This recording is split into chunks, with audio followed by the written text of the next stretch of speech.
Chapter 40. No one could see Li Tianlan's sword move clearly. No one could describe it because no one could see it clearly. The sharp sword light whistled wildly. At this moment, Li Tianlan was surrounded by fire. The extremely sharp and strong sword intent was ancient and distant, as if it had connected heaven and earth, making it irresistible. No. The young woman who failed to kill raised her head and looked at the fire rising in the battlefield. Her face changed dramatically, and there was even a hint of fear in her voice. No. In the center of the fire, Li Tianlan's expression was cold, but his pupils were demonic blood red. Two slender long swords turned with his body, and there were countless shadows on the battlefield in an instant. The raging fire shrank to the limit. In just a second, it expanded to the limit again. The sound of the expanding fire rang in everyone's ears. Li Tianlan and Wang Yuedong's figures had almost completely disappeared, leaving only a huge fireball, roaring and exploding. Large waves of fire spread wildly with Li Tianlan as the center. More than a dozen ice-condensing realm elites who had besieged Wang Yuetong disappeared in the fire before they could even scream. Not to mention corpses, not even ashes were left. What a domineering sword move. Near the battlefield, Horsewoman and Enchantress, who were ready to take action at any time, said in unison. They had tried their best to overestimate the power of this sword move, but they still couldn't believe it when they saw it with their own eyes. Although the person who made the move was still in the fire-flaming realm, in terms of power, this sword move might have completely exceeded the scope of the fire-flaming realm, with a taste of thunder. The extreme of the fire-flaming realm. Horsewoman narrowed her eyes and said softly, "Worthy of the name." Enchantress's face changed, and she couldn't speak for a while. All the unique skills of the Wang family of Beihai were about extreme explosive power, which was well known in the dark world. Their patriarch, Wang Tianzong, was the #1 expert in Zhongzhou state. Even without the human emperor, he deserved to be #1. There were few people in the world who could withstand his instant explosive power. But now Li Tianlan's sword move made Enchantress's scalp tingle. This sword move was also pursuing extreme explosive power. Although it was not the extreme way of the Wang family of Beihai, in terms of power, it was not much worse than the unique skills of the Wang family of Beihai. Such a figure was now involved with a behemoth like the Samsara Palace. If they became enemies in the future, they would definitely be strong enemies of the Wang family of Beihai. The Enchantress hesitated for a moment before deciding not to move. Li Tianlan's sword strike could be said to be peerlessly powerful. With her eyes, she could naturally see that he was still forcibly improving his realm. This meant that Li Tianlan had at least reached the fire-flaming realm before. But according to the data, Li Tianlan was only 19 years old now. A young man with wind and thunder veins who had reached the fire-flaming realm before the age of 19 was as talented as Wang Xingxiao of the Wang family of Beihai. Li Tianlan was a freshman who could kill Lu Xiuwei in the ice-condensing realm. Now that he was forced to the fire-flaming realm, even if she showed up now, it would be meaningless. It was better to hide in the dark and see what other trump cards Li Tianlan had. The frost melted. The storm stilled. The flames dispersed. Li Tianlan appeared in the field again with two swords in his hands. Wang Yuetong was not hurt except that her face was pale. Obviously, although Li Tianlan's sword strike was powerful, he controlled it very well and did not affect her at all. Less than 10 meters in front of them were two young men and women in the fire-flaming realm. At this moment, both of them were dumbfounded. They looked at the empty scene with incredulity on their faces. Gone, everything was gone. After that sword strike, more than a dozen elites who had just besieged Wang Yuetong seemed to have never existed, and no trace of them could be found. Where are they? The young woman looked at the scene in front of her and subconsciously murmured to herself. The road to hell is long. I think they are still waiting for you. They can't be far away. Li Tianlan held his sword, and his whole body exuded a kind of extremely crazy coldness and killing intent. At this time, he was different from the calmness in the Sky Academy. Now, there was only one feeling that Li Tianlan gave people. Dangerous. Absolutely dangerous. How dare you kill them? The young woman suddenly raised her head and looked at Li Tianlan with hatred in her eyes. There was a trace of ruthlessness in her angry expression. Today's action squadron was the painstaking effort of the couple for many years. 18 experts at the peak of the ice-condensing realm or close to the peak of the ice-condensing realm, plus the couple, made up a squadron. She was number 1, and the young man was number 2. The 18 elites could be said to be their most precious wealth, and also the capital for them to gain a foothold in the organization. But now, all the capital was gone, and they were killed by a sword strike. Number 1's heart seemed to be torn apart, and the pain and despair even made her unable to breathe for a moment. Damn you! She stared at Li Tianlan in front of her and gritted her teeth. Blood flowed down the corner of her mouth, and her expression was distorted. Her charming face was as ferocious as a ghost at this time. The young man, number 2, stood beside number 1 with a crazy look in his eyes. He opened his mouth a few times, and his voice was hoarse. He turned out to be a mute. A mute? Li Tianlan's heart skipped a beat, and he glanced at the pale Wang Yuetong. To trace the origin of these people, this mute might be an obvious feature. Do we need to keep him alive? I don't have much time. Li Tianlan frowned and suddenly asked in a low voice. Wang Yuetong found that as Li Tianlan spoke, the red blood was flowing down the corner of his mouth, and his face seemed to become a little twisted. Wang Yuetong suddenly understood what was going on, and she also knew that Li Tianlan's peak state was in the fire-flaming realm. It was scary to hear that a man who was less than 19 years old in the fire-flaming realm and possessed the wind and thunder veins. But for some reason, Li Tianlan's strength had fallen to the bottom. Now it was a matter of life and death, and he could force himself to return to his peak state. But the pain of bearing the power of the fire-flaming realm with the strength of the chi-controlling realm was like thousands of arrows piercing his heart every minute and second, and it was worse than death. Even if Li Tianlan was strong-willed, how long could he stay in the fire-flaming realm? This was different from when he was in the ice-condensing realm. In his current state, 3 to 5 minutes was his limit. No, we can't get anything out of him. Wang Yuetong said quickly, and then she asked, Senior brother, how are you?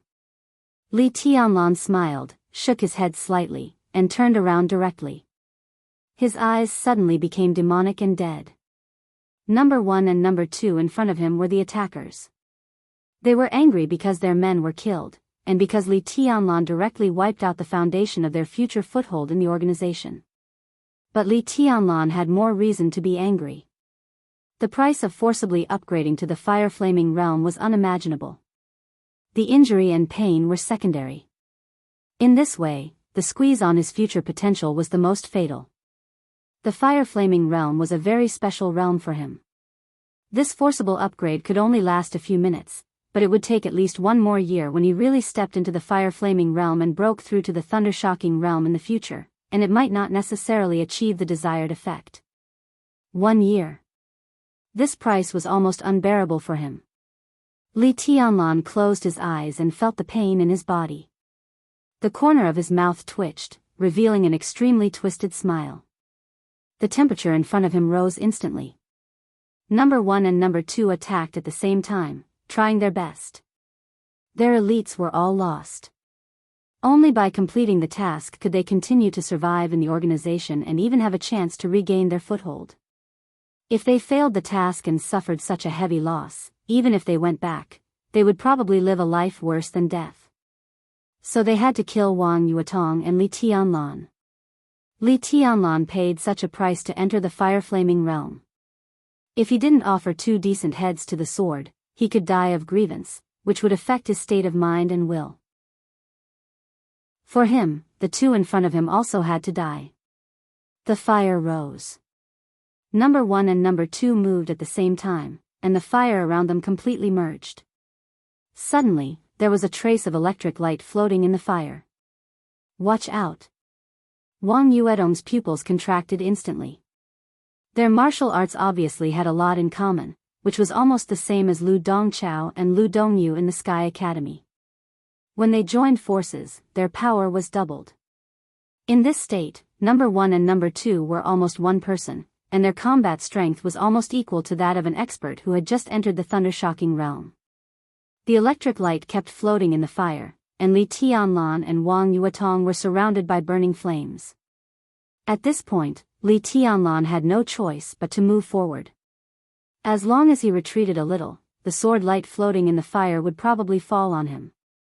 At that time, both he and Wang Yuetong would be burnt to a crisp in an instant. Number one's expression had calmed down. She and number two moved at the same time, less than 10 meters away. They walked very slowly, but with every step they took, the electric light in the fire became more dazzling. Li Tianlan's eyes had narrowed into a line. In the blazing fire, he suddenly said in a low voice, "Help me." Wang Yuetong was slightly stunned. Thinking of the scene in the maze of the entrance maneuver, when facing Lu Xiaowei, he refused to use his unique skills. Wang Yuetong's heart skipped a beat and she raised her hand again. Countless intricate ice swords rose from her body and exploded in an instant. The air that was burning with flames suddenly had a hint of coldness. Ice and fire blended together. Under the refraction of the sun, everything became blurred again. Li Tianlan suddenly closed the slender swords in his hands. The moment the two swords came together, a crisp sound was heard as the two swords combined into one. It was a broadsword with an extremely strange shape and even two sword tips. Li Tianlan held the hilt with both hands and raised the sword to his eyebrows. In an instant, the sword energy was like a sea, layer upon layer, surging as if it was endless. The sword had not been drawn, but the sword energy was everywhere. The fire on number one and number two was still flowing, burning around Li Tianlan and Wang Yuetong. But as Li Tianlan raised the sword, all the fire shook violently, as if it was going to be extinguished. Even the electric light seemed to shake violently. Li Tianlan looked calm, but his scarlet pupils became more and more demonic, like dripping blood.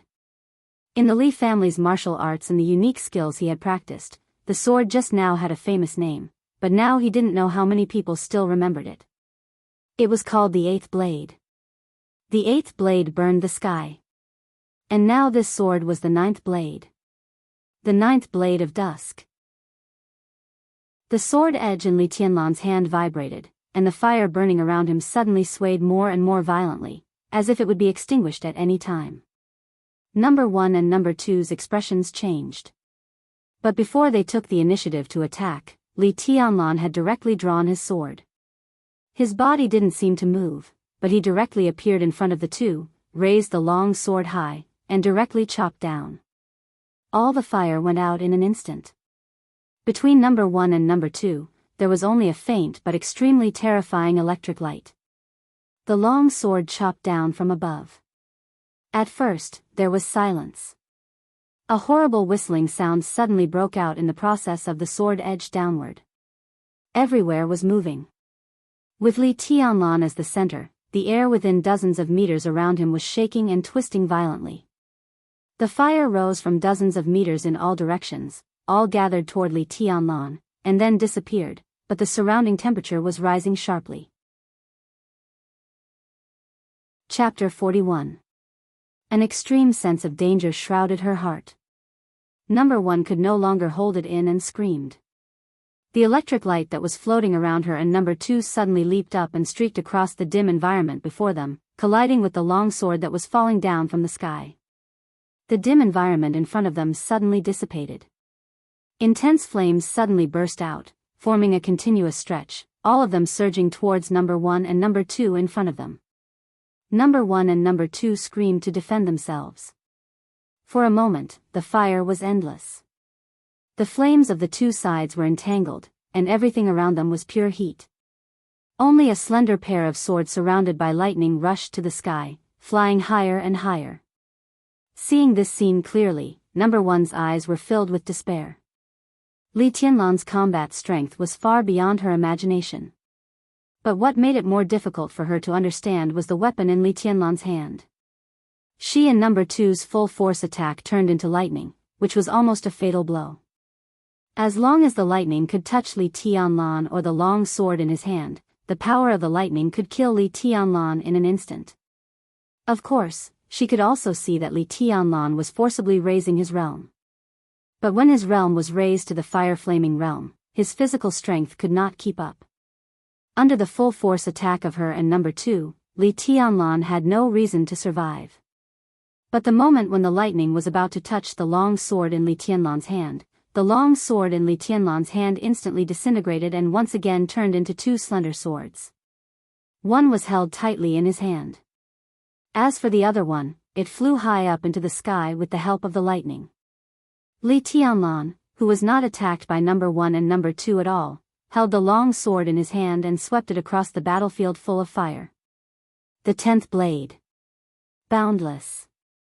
All the flames were extinguished by the sword, and only a vast sword chi swept towards number 1 and number 2's bodies along with the sword's edge.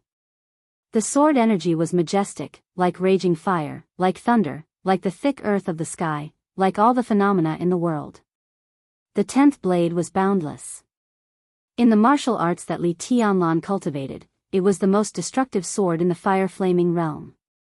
In a desperate battle, its power surpassed that of the 8th blade of Skyburning and the 9th blade of Eventide.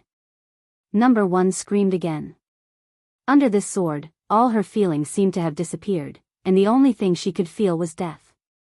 At the moment of life and death, she suddenly turned around and rushed directly to her husband, number 2. The distance between the two of them was extremely close. With just a turn, number 1 was already in number 2's arms. A thick ice wall appeared behind her, and within the ice wall, raging flames raged. The look of despair on number 1's face was still the same, but the look in her eyes had softened. The deadly flash of the sword behind her seemed to have disappeared from her mind. She just looked at number 2's face, as if she wanted to carve this face she had known for so many years into her soul. The long sword and the sword chi swept across. The ice wall instantly shattered, and the flames disappeared. The sharp edge of the sword flashed across number 1's waist. Blood sprayed everywhere. Number 2 felt the weight in his arms lighten.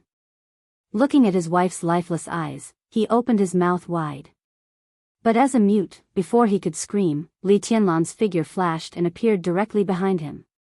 Without any hesitation, he raised his sword and pierced it into number 2's back.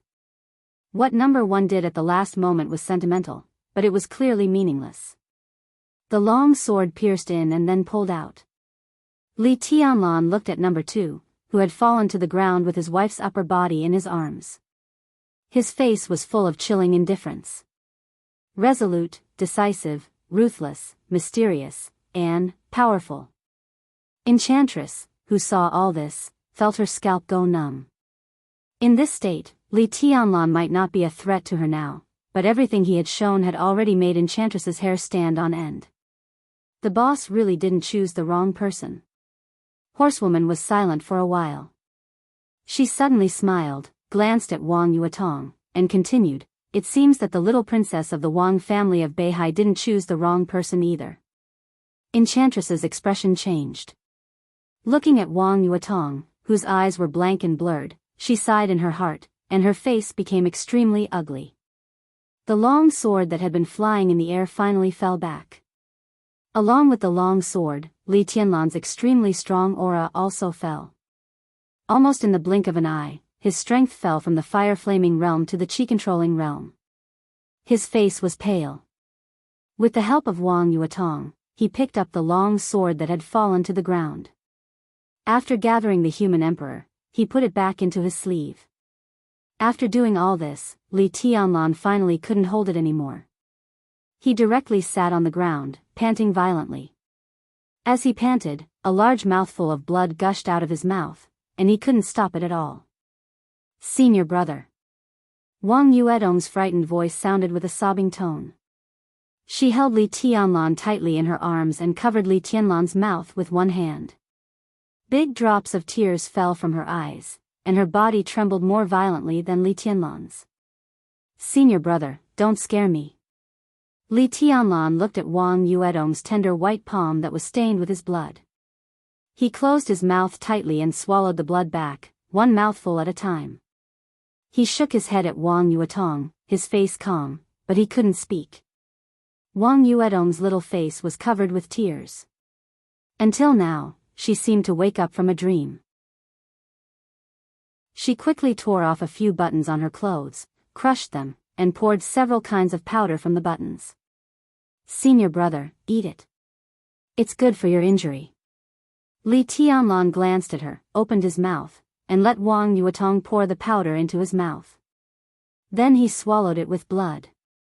Wang Yuetong held Li Tianlan in her arms and continued to cry, like a little tabby cat that had just been abandoned by its owner.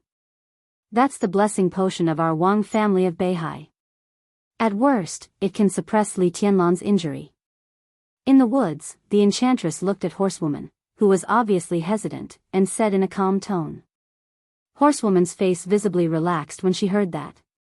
Without hesitation, she said flatly, "Goodbye." It was not that she couldn't appear in front of Li Tianlan, but that this place was very close to the garden party. Wang Xiaoyao and other experts of the Wang family of Beihai were probably coming soon. Horsewoman's action of stopping the enchantress from helping Li Tianlan was obviously not pleasing to the Wang family of Beihai. If she didn't leave at this time, with Wang Xiaoyao's domineering character, it was inevitable that there would be a conflict after he learned the whole story. When Horsewoman's figure completely disappeared, the enchantress sighed and slowly walked out of the woods. Wang Yuetong, who was holding Li Tianlan and sobbing, was stunned when she saw the enchantress. Then she wiped her tears and turned her head to the side with a straight face. "What's wrong? Are you angry with Sixth Sister?" The enchantress had mixed feelings, but she still came to Wang Yuetong with a smiling face. Wang Yuetong shook her head and said nothing. The enchantress felt bitter inside. She glanced at Li Tianlan, whose face was gradually calming down, and said softly, "Tianlan, are you feeling better? It's not a big deal." Li Tianlan looked calm. As he opened his mouth, blood spilled from the corner of his mouth. "Thank you for your concern, teacher. Didn't I say to call me Sixth Sister from now on?" The enchantress raised her eyebrows slightly and looked at Li Tianlan, who still looked calm. Her eyes flickered, and she suddenly said playfully, "Tianlan, with your strength, if you want to leave, I'm afraid those people just now can't stop you, and you don't have to pay such a big price to save Yuetong. Tell me, why do you risk your life for our little princess? Do you like her?" "Sixth Sister." Wang Yuetong's face, which was about to cry, turned red and subconsciously held Li Tianlan in her arms. Li Tianlan was stunned and sat up from Wang Yuetong's arms. He said flatly, "This is what I owe Wang Yuetong." The enchantress and Wang Yuetong were stunned at the same time. Is it just because of this? If so, no matter how much you owe her before, you have paid it back today. What will you do in the future? The enchantress asked again without batting an eyelid. In the future? Li Tianlan glanced at the enchantress. The enchantress's charming eyes were so deep that people couldn't see what she was thinking. What future? Li Tianlan laughed at himself. He struggled to stand up, looked at the pale and nervous Wang Yuetong, and said softly, "From now on, you and I don't owe each other anything." He nodded and turned to leave directly. Wang Yuetong sat where she was, as if she had been struck by lightning. It was not until Li Tianlan walked nearly 10 meters away that she said in a trembling voice, "What do you mean?" Li Tianlan didn't answer, nor did he look back. Since the Li family and the Wang family of Beihai had different paths, it was the best choice for him and Wang Yuetong to be strangers in the future. He walked silently and staggered a little, but he kept moving forward. In Wang Yuetong's eyes, he was getting farther and farther away. Looking at his back, Wang Yuetong could no longer hold back her tears, which had already been stopped, and they gushed out. She suddenly stood up, looked at Li Tianlan, and was about to chase after him, but was pulled by the enchantress, whose eyes were a little cold. Wang Yuetong struggled with all her strength, but she couldn't break free. She cried more and more sadly. Looking at Li Tianlan's figure getting farther and farther away, she cried again, "What do you mean? Li Tianlan, tell me, answer me." Chapter 42. Even though he took the healing medicine of the Wang family of Beihai immediately after the war and managed to suppress his injury, it did not mean that his internal injury did not exist. Before school started, he risked his life with Qin Ku. In the entrance maneuver, he risked his life with Lu Xiuwei.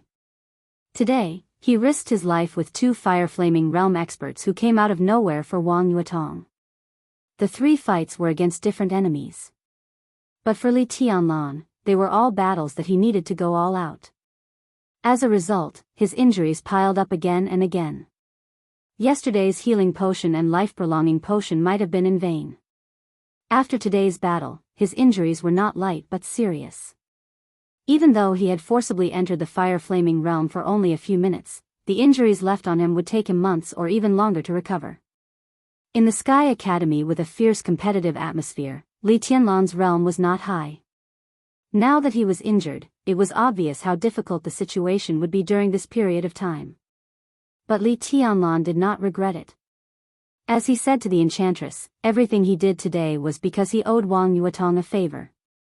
The little princess of the Wang family of Beihai really had no bad intentions towards him. She cooperated with him to kill Lu Dongchao and exchanged a bottle of healing medicine for him with the credits she got from the first place in the maneuver, along with the longevity medicine produced by the Wang family of Beihai. These were all favors. In addition, she met Xian Xuanzi, a demi-immortal, today. It could be seen that Wang Yuetong was indeed helping him. From Wang Yuetong's standpoint, she might hope that he could join the Wang family of Beihai and make the Wang family of Beihai stronger after he entered the invincible realm. But it could not be said that Wang Yuetong's approach was wrong. With her identity, it was natural for her to have such an idea. And joining the Wang family of Beihai, for most people, was tantamount to a path to heaven. It was not a bad thing at all. What's more, some of them might become the son-in-law of the Wang family of Beihai, which was like a pie falling from the sky. But such a path was not suitable for Li Tianlan. He did not hate the Wang family of Beihai for standing by when the Li family was destroyed many years ago. But in the future, under his leadership, even if the Li family would not treat the Wang family of Beihai as an enemy, it would never advance or retreat with them again. And today, the Wang family of Beihai no longer needed a Li family that advanced or retreated with them. In this case, what could he get in the end if he was entangled with Wang Yuetong? He silently accepted Wang Yuetong's help. When his identity was exposed, not only would he be looked down upon by the Wang family of Beihai, even Wang Yuetong would have a feeling of being used and cheated. If they couldn't be friends, they might even become enemies with personal grievances. These were not what Li Tianlan wanted. He was a young man who had just come out of the deep mountains and forests. He had some ability and was not stupid, but he had no connections and experience. What he feared most was to get entangled with these seemingly aloof big forces. There were too many human relationship traps, and after a long time, they could entangle him to death. Wang Yuetong had no bad intentions, but who could tell what the Wang family of Beihai was up to? There was a clear distinction. It was better to draw a clear line between them. Now that he had saved Wang Yuetong once, they were even. He could get away as soon as possible, which was exactly what Li Tianlan wanted. Leaving the enchantress and Wang Yuetong behind, Li Tianlan went down the mountain alone in silence. His injury was temporarily suppressed, but his body became a little weak with the exhaustion of strength. He was already panting after walking less than a kilometer. Fortunately, this part of the road was downhill, which saved him a lot of effort. While moving forward, Li Tianlan took out his mobile phone and dialed Yu Qingyan's number again. While waiting for the phone to be connected, he suddenly remembered Xian Xuanzi's words. Xian Xuanzi said that he had just passed the life and death tribulation, and the next thing was the sea and the sky. Well, the sea and the sky. Li Tianlan felt his injury, laughed at himself, and muttered to himself, "The sea and the sky, my ass." Whose ass? On the other end of the phone, it was still Yu Donglai who answered the phone. He heard the last few words of Li Tianlan and said subconsciously, "Nothing." Li Tianlan smiled bitterly, sat down on the side of the road, and said, "Senior Yu, I'm a little injured. Can you ask Qingyan to pick me up? I'm afraid I can't get a taxi in my current condition." "What's going on?" Yu Donglai's tone suddenly became serious. Before Li Tianlan finished, he said directly, "Where are you?" "Qingyan is still cooking. I'll pick you up myself. Is the injury serious? Is Wang Yuetong all right? Whether it was Li Tianlan, who was mediocre in his eyes but reckless, or Li Tianlan, who had infinite potential and amazing combat capability, in Yu Donglai's heart, there was one thing that had never changed.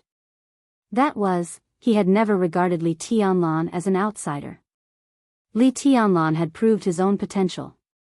In Yu Donglai's eyes, his future was almost as important as that of his granddaughter Yu Qinyan.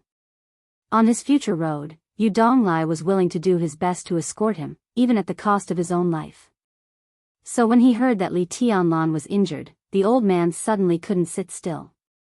I'm fine, Wang Yuetong is also fine, but there's no car. Li Tianlan said his location with a bitter smile. Yu Donglai didn't talk nonsense with him at all. After hanging up the phone, he directly drove away.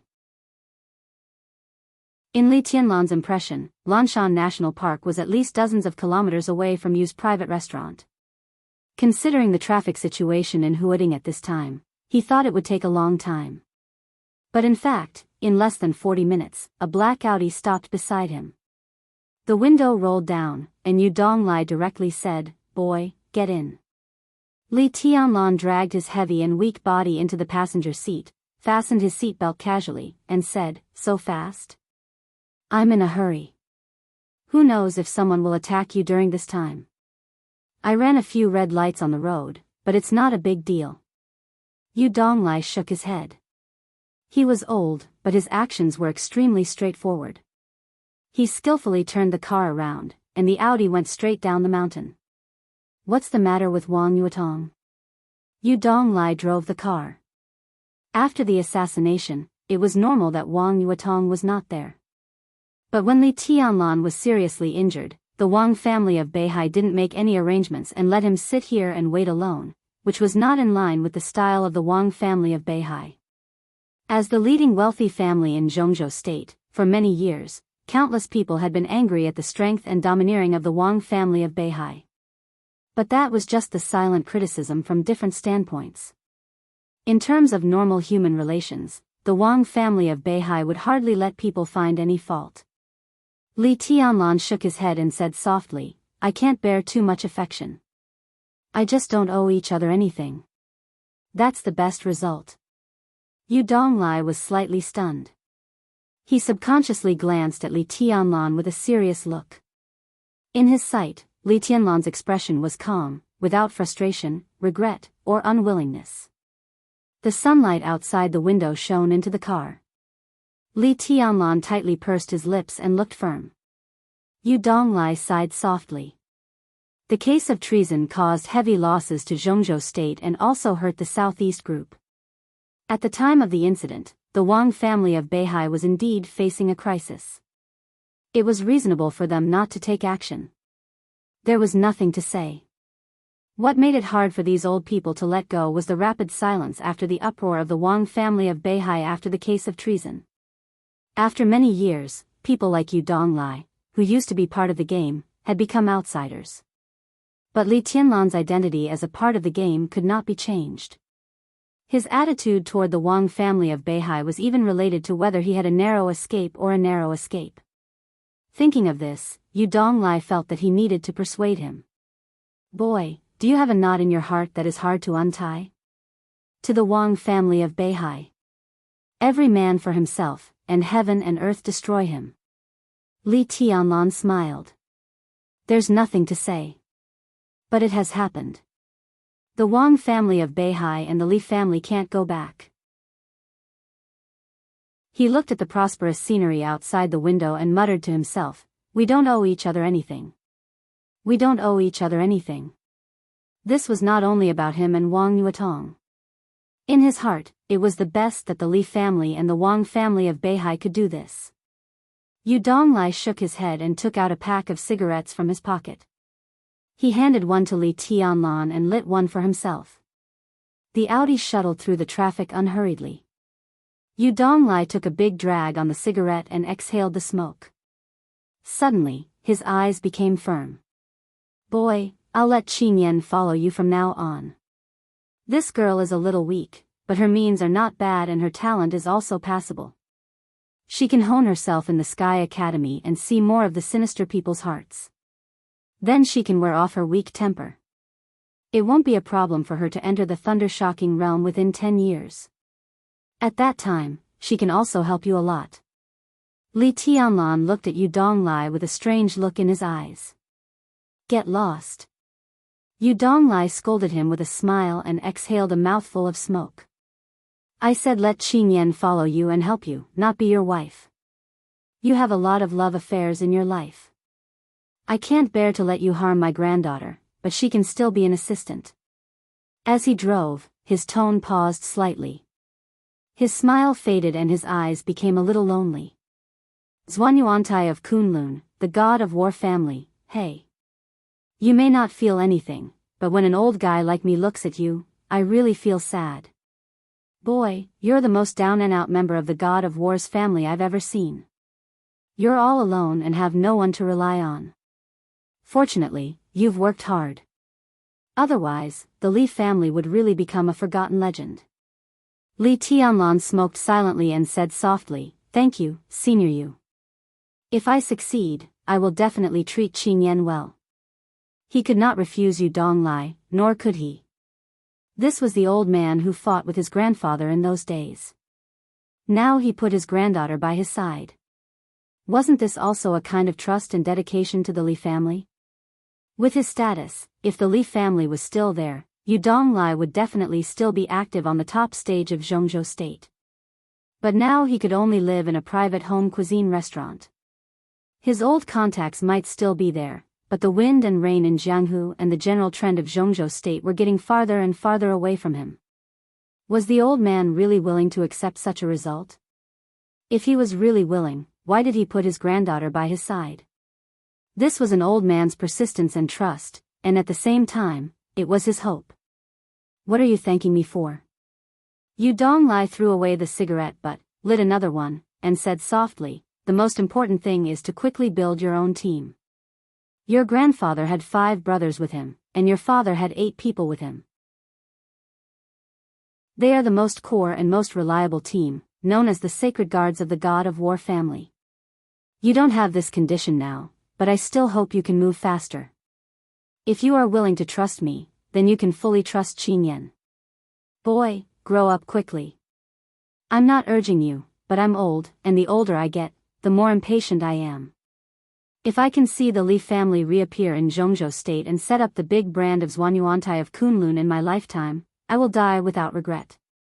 He drove and muttered to himself, After I go down, I can also talk to those old brothers who left early. Li Tianlan tightly pursed his lips and said nothing. It seemed that he would never become a person who often patted his chest to make a promise. Most of the time, he was silent, and he seemed to be used to silence.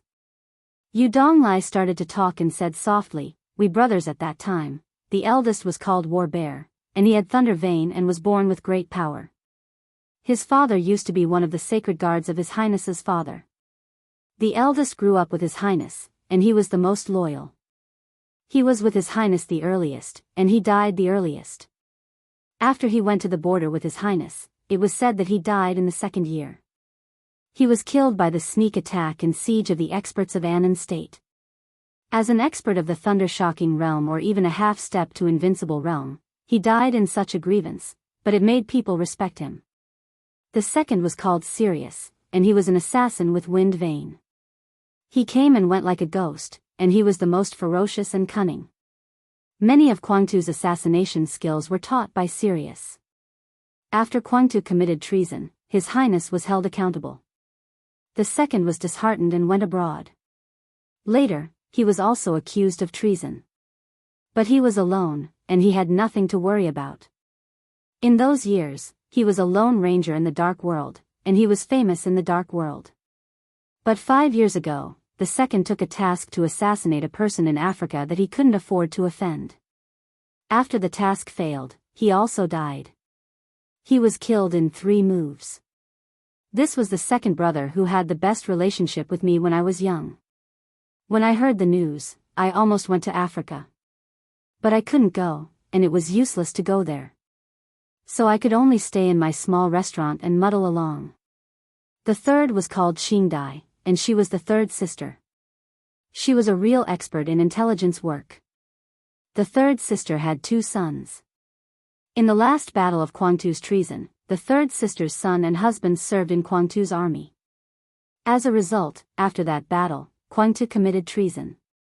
Her husband died, and so did her eldest son. Only the youngest son was alive, but his legs were disabled. How tragic was that? When His Highness went to the border, the third sister didn't even show up, and she had no contact with me for many years. I guess she had a grudge against Kwangtu, which was understandable. But it was a pity that such a beautiful woman when she was young became old. She died of brain cancer 3 years ago. When she died, she didn't even let her family come to tell me about her death. This kind of ruthlessness was not the third sister who risked her life to save me with the second brother when I was in a tight encirclement. The fourth is me, codenamed Poison Doctor.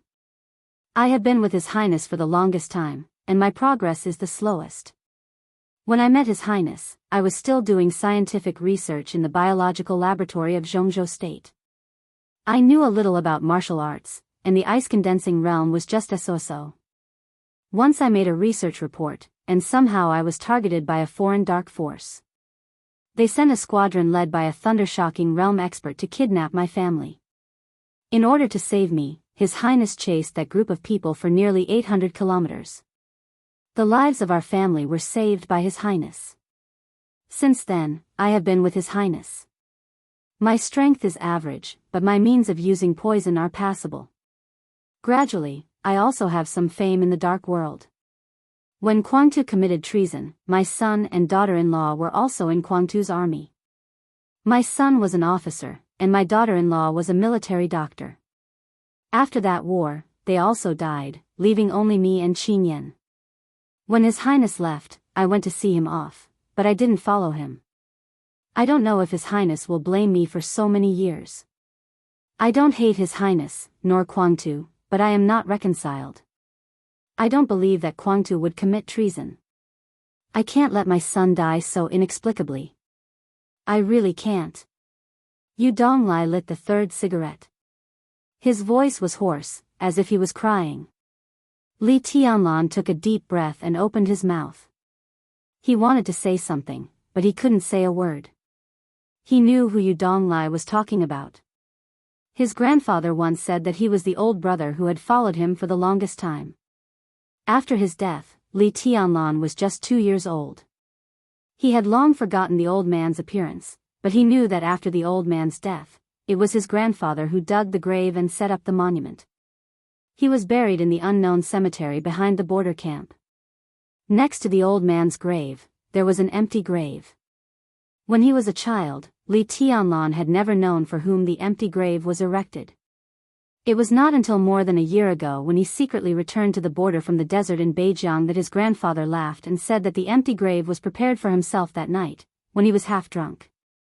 Li Tianlan had also seen the old man's children, a son and a daughter. In his memory, the uncle was quite tall and strong, and the aunt was plain but gentle. But now, the old man's children also died at the border one after the other, less than a month apart. They were loyal and had no regrets, but in the end, they didn't have a good end and had no descendants. Whose responsibility was it? The Li family had failed them and many people, such as Yu Donglai now, Qing Dai who died of illness a few years ago, and the 120,000 soldiers who were wiped out with his father's treason, as Gu Yunxia said. These old scores were all engraved in Li Tianlan's heart, dripping with blood and deeply engraved in his bones. Kunlun City. Prince Group. Li Tianlan narrowed his eyes slightly to hide the demonic red light in the depths of his pupils, and murmured softly, "There will be an explanation, there will be." Yu Donglai patted Li Tianlan's palm and didn't speak. "Senior Yu, where is Lao Wu?" Li Tianlan was silent for a while and continued to ask. "Lao Wu, he is the youngest of the 5 of us, just over 60 years old this year, right? When he was with His Highness, he could even be regarded as a young man. His code name was Fireman, known as the strongest expert in the fire-flaming realm. Until the end, he never entered the thunder-shocking realm, but 8 or 10 people at the peak of the thunder-shocking realm died in his hands. Because he was young, he was sent by His Highness to serve as the second-in-command in Kwangtu's army. When Kwangtu committed treason, the border was chaotic and there were constant conflicts. He was on another front. But after Kwangtu committed treason, as the second-in-command of the army, Lao Wu was also held accountable and was directly thrown into the desert prison by the people of the Prince Group. There has been no news for many years, and no one knows whether he is dead or alive. At that time, His Royal Highness once said that among the 5 of us, Fireman was the first in terms of talent and was truly invincible. It is estimated that this sentence was one of the important reasons why Old Five was finally sent to the prison in the desert of the northern frontier. Yu Donglai sighed softly. When he said this, his tone was not so angry or hateful, only a kind of numbness and sadness close to despair. Army? Li Tianlan repeated. Yes, the army. Zhongzhou State Border Praetorian Corps. 20 years ago, your father was the commander of the army. At that time, both father and son entered the decision-making committee, which symbolized the pinnacle of power in Zhongzhou State. With one family and one clan, they guarded the peace of a city and a country. How prominent was it? Who dared to disobey? Yu Donglai's eyes were in a trance, full of memories. Li Tianlan's body stiffened slightly, and then returned to normal. I'm old and I like to talk nonsense. I've had thousands of words to say over the years, but I can't find the right person to say them to. When I first met you, you hid too deeply. I thought you were an idiot, and I was not in the mood to say it. Now it's different. Where is an idiot? You are clearly a genius. Boy, don't let us old guys down, please. Yu Donglai shook his head violently and laughed. Li Tianlan nodded silently and said nothing. By the way. Yu Donglai held the steering wheel and turned a corner. Suddenly, he said, the map of God of War of Zhuanyuantai of Kunlun is known as the Bible of martial arts in the world. Which chapter of the map of God of War do you cultivate? The map of God of War. That was the supreme treasure of martial arts that represented all the martial arts inheritance of Zhuanyuantai of Kunlun. If taken out, it would probably be equivalent to a real martial arts manual. All the martial arts essences and unique skills of Zhuanyuantai of Kunlun were recorded in it. Its value was simply inestimable. The 3 martial arts essences of the map of God of War were all the great way to the invincible realm. But which one was chosen would determine its final achievement. Yu Donglai used to be one of Li Honghe's closest confidants, so he naturally knew the key. Li Tianlan lowered his eyes slightly and said calmly, it's the Invincible Manual. What? Yu Donglai seemed to not hear it clearly and was stunned for a moment. The map of God of War, the Invincible Manual. Li Tianlan repeated it again. Bang! Chapter 43. Yu Donglai was much quieter when he drove because he didn't hit anyone on the road but scratched a large piece of the car's paint. His agitated mood seemed to have returned to the numbness he had experienced over the years. Li Tianlan didn't show anything unusual on the surface, but his mind was in a mess. Even he didn't know what he was thinking about. His weak state caused by the injury gradually stabilized, but it was not optimistic. Halfway through the journey, his eyelids began to fight. Li Tianlan, who was extremely vigilant and seemed to be instinctively on guard against everyone, did not resist sleepiness this time. He sat in the passenger seat, grabbed the seatbelt, and fell asleep. Yu Donglai looked at Li Tianlan, who seemed to be completely relaxed. He smiled and quietly slowed down the car to make it run more smoothly. Yu Donglai deliberately slowed down the car and stopped the traffic for dozens of kilometers. It took him nearly 2 hours to finish the journey. Li Tianlan was dreaming all the way. The dream was messy, just like his current thoughts. The car stopped near Yu's private restaurant. Li Tianlan was still a little confused after being woken up by Yu Donglai. In the dream that seemed to last for a long time, there was his grandfather, a border veteran whom he had met when he was a child but was later buried in the cemetery, Qin Weibai, Ning Qianqing, Li Beidian, and Wang Yuetong. One by one, these characters appeared in the dream logically and naturally. However, as soon as he woke up from the dream, Li Tianlan, who was in a daze, felt that his mind was in a mess. He had a headache and his nose began to suffocate. Li Tianlan got out of the car with the blood-stained camouflage uniform and only a combat vest. He shivered as soon as he got out of the car. Li Tianlan sniffed and laughed at himself. He was afraid that he had a fever. The sequelae of forcibly improving the realm had begun. The fever was just the first step, a complete trifle. He had forcibly improved 2 realms, and now the power of the fire-flaming realm had disappeared. When his muscles were no longer tense and returned to normal, the pain was really worse than death. Li Tianlan touched his muscles and suddenly said, "Senior Yu, is there a place to stay?" "I'll stay tonight." "Whatever." Yu Donglai said indifferently, "I'll ask Qingyan to clean up." "You can stay as long as you want. 1 night is enough." It was estimated that his muscles would not completely relax until the afternoon or evening. After a night, he should get better. Li Tianlan had never experienced the state that was said to be worse than death. He did not know if he could bear it. But even if he could, he reckoned that he would not be able to drink with Li Baidian and Ning Qianqing at night. He might as well stay at Yu Donglai's place. When he recovered a little tomorrow, he would go to Qin Weibai to get the information and then meet up with them. 1 night it is. Yu Donglai walked into the alley and pushed the door open. "It's almost time. Dinner is almost ready. You're seriously injured. After dinner, you should rest for a while. I'm going to the garden party." Li Tianlan stopped. Yu Donglai seemed to know what he wanted to ask and said directly, "We have to know who the attacker is. Besides, didn't you want to be even with Yuatong? In that case, I'll bring back some compensation. You've paid back what you owe her. But this is a life-saving grace, so she'll owe you now. That's not good either. Today, I'll make sure that both of you don't owe each other anything." Li Tianlan was silent for a while and said indifferently, "That's fine." With his back to Li Tianlan, Yu Donglai slightly raised the corner of his mouth with a complicated smile. Wang Yuatong was such a stunning woman. How could this guy be so hard-hearted? Yu Qingyan, who was cooking in the kitchen, saw Li Tianlan walk into the yard.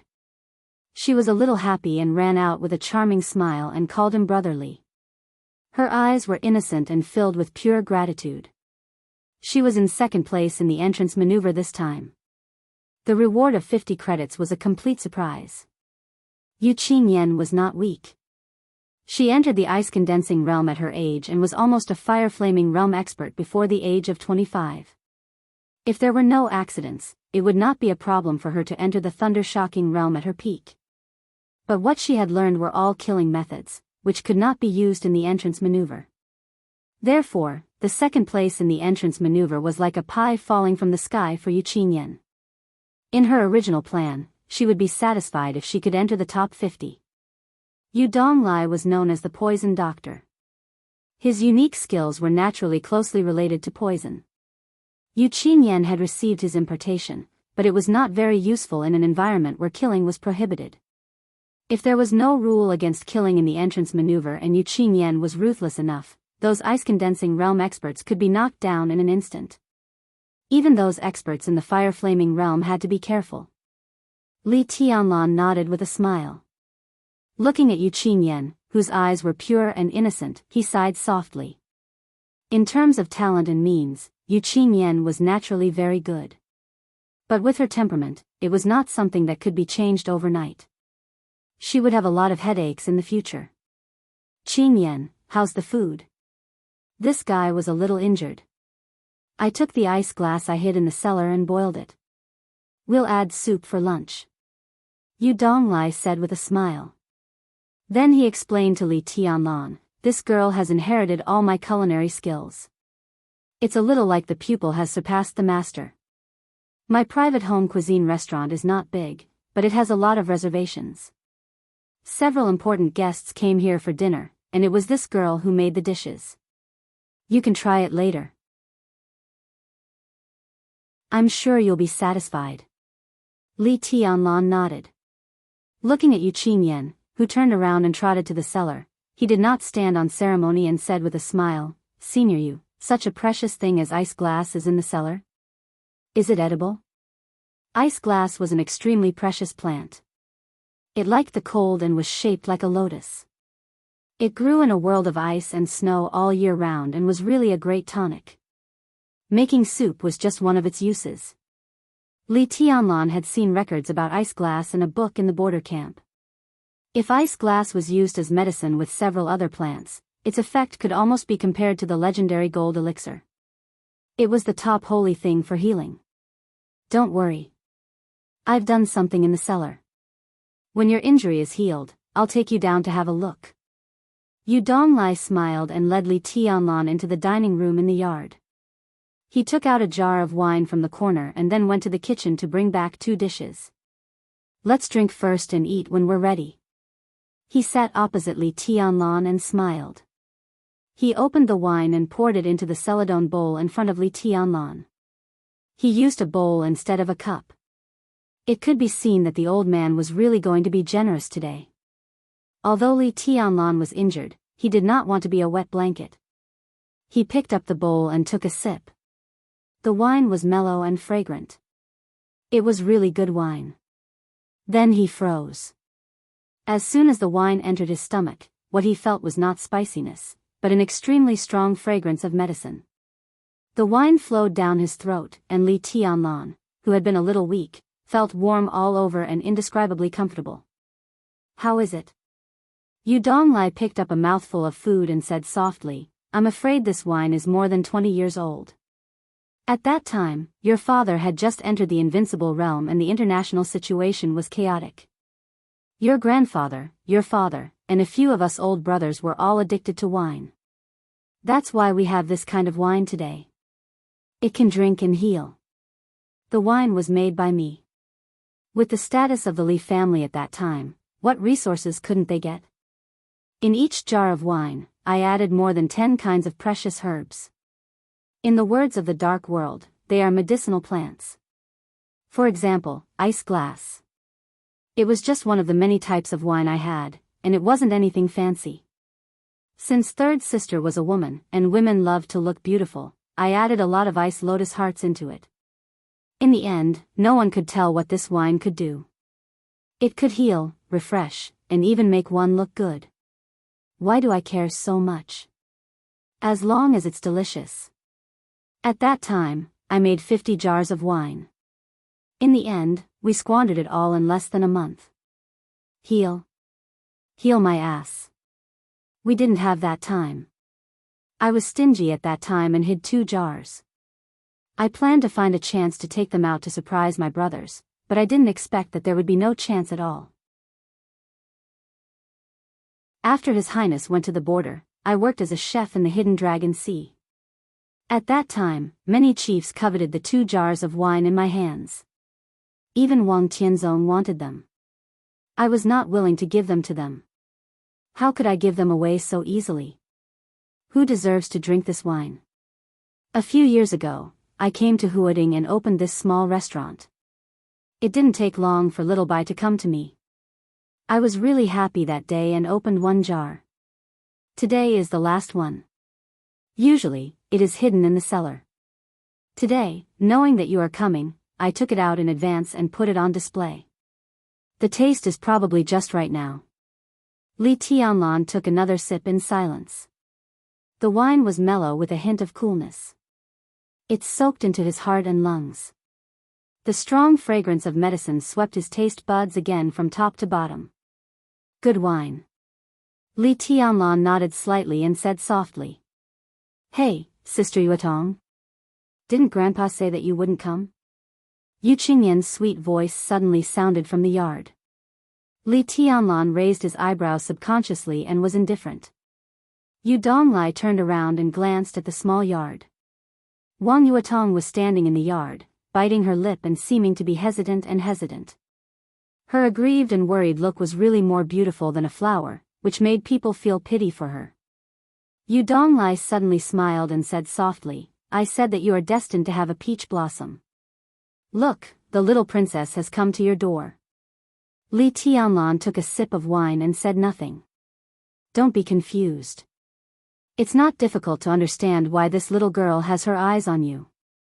I heard from Qin Yan that your performance in the entrance maneuver was really outstanding. You have the wind and thunder veins and killed the enemy across realms. No matter how prominent Wang Yuedong's identity is, she is still a young girl at the age of love. Even if she doesn't fall in love at first sight, it's not surprising that she can't help but get close to a really outstanding peer. Plus, you saved the damsel in distress today. Why can't she be moved? Wang Yuetong will get married sooner or later. In the whole Zhongzhou state, how many people can match Wang Yuedong's family background? Even if there was, with her father's arrogant personality, he might not be interested. But you are different. As long as you join the Wang family of Beihai, you will be a proper expert of the invincible realm in the future. You and Wang Yuetong will be a good story. Otherwise, no matter how much Wang Tianzong spoils his daughter, when it's time for her to get married, won't she? Under such circumstances, Wang Yuetong can find a man with great potential who sincerely appreciates her. She will never refuse. It's natural that she has her eyes on you. But if it's just like that, then it's nothing. Even if you save her once, she might not be so eager to repay you with her body. At most, she might be a little moved, and then there will be some tentative contact. But you, boy, just saved her life and you want to be even with the Wang family of Beihai. You really want to be even, but what's the difference between this method and loosening the reins? It's so brilliant. You've outsmarted yourself. Not to mention Wang Yuetong, even a strong woman who has been through hardships and seen big scenes can be teased to death by you. Look, you've just arrived, and you've come to my door? You've overreached yourself. I guess this girl has quarreled with Wang Xiaoyao because of this. Li Tianlan's mouth muscles twitched. He suddenly felt that the good wine in front of him was tasteless. He picked up the bowl and put it down, smiling bitterly. I didn't tease her. It doesn't matter what you think about this kind of thing. It's the truth anyway. It doesn't matter what you say. Yu Donglai was smiling. He seemed to be gloating over the misfortune of others. Li Tianlan's expression was stiff and he was lost in thought. In the yard, Wang Yuetong, who had chatted with Yu Qinyan, seemed to have finally plucked up her courage and walked into the restaurant step by step. The sound of high-heeled shoes tapping on the ground was getting closer and closer. Finally, she entered the door. The little princess of the Wang family of Beihai, who had changed her clothes, stood quietly at the door. She pursed her lips, feeling a little wronged and uneasy. She looked at Li Tianlan with burning eyes. Li Tianlan only felt dizzy. He deliberately turned his head away and did not look at her. Wang Yuetong hesitated again and finally walked to Li Tianlan step by step.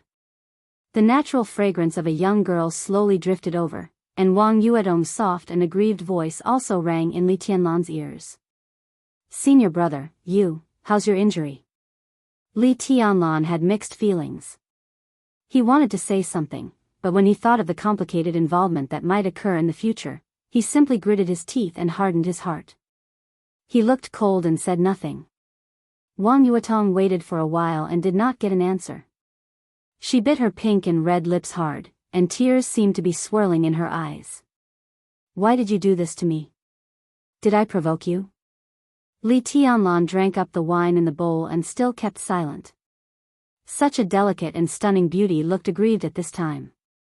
Yu Donglai could not bear to see such a scene. He coughed dryly. He was thinking of smoothing things over.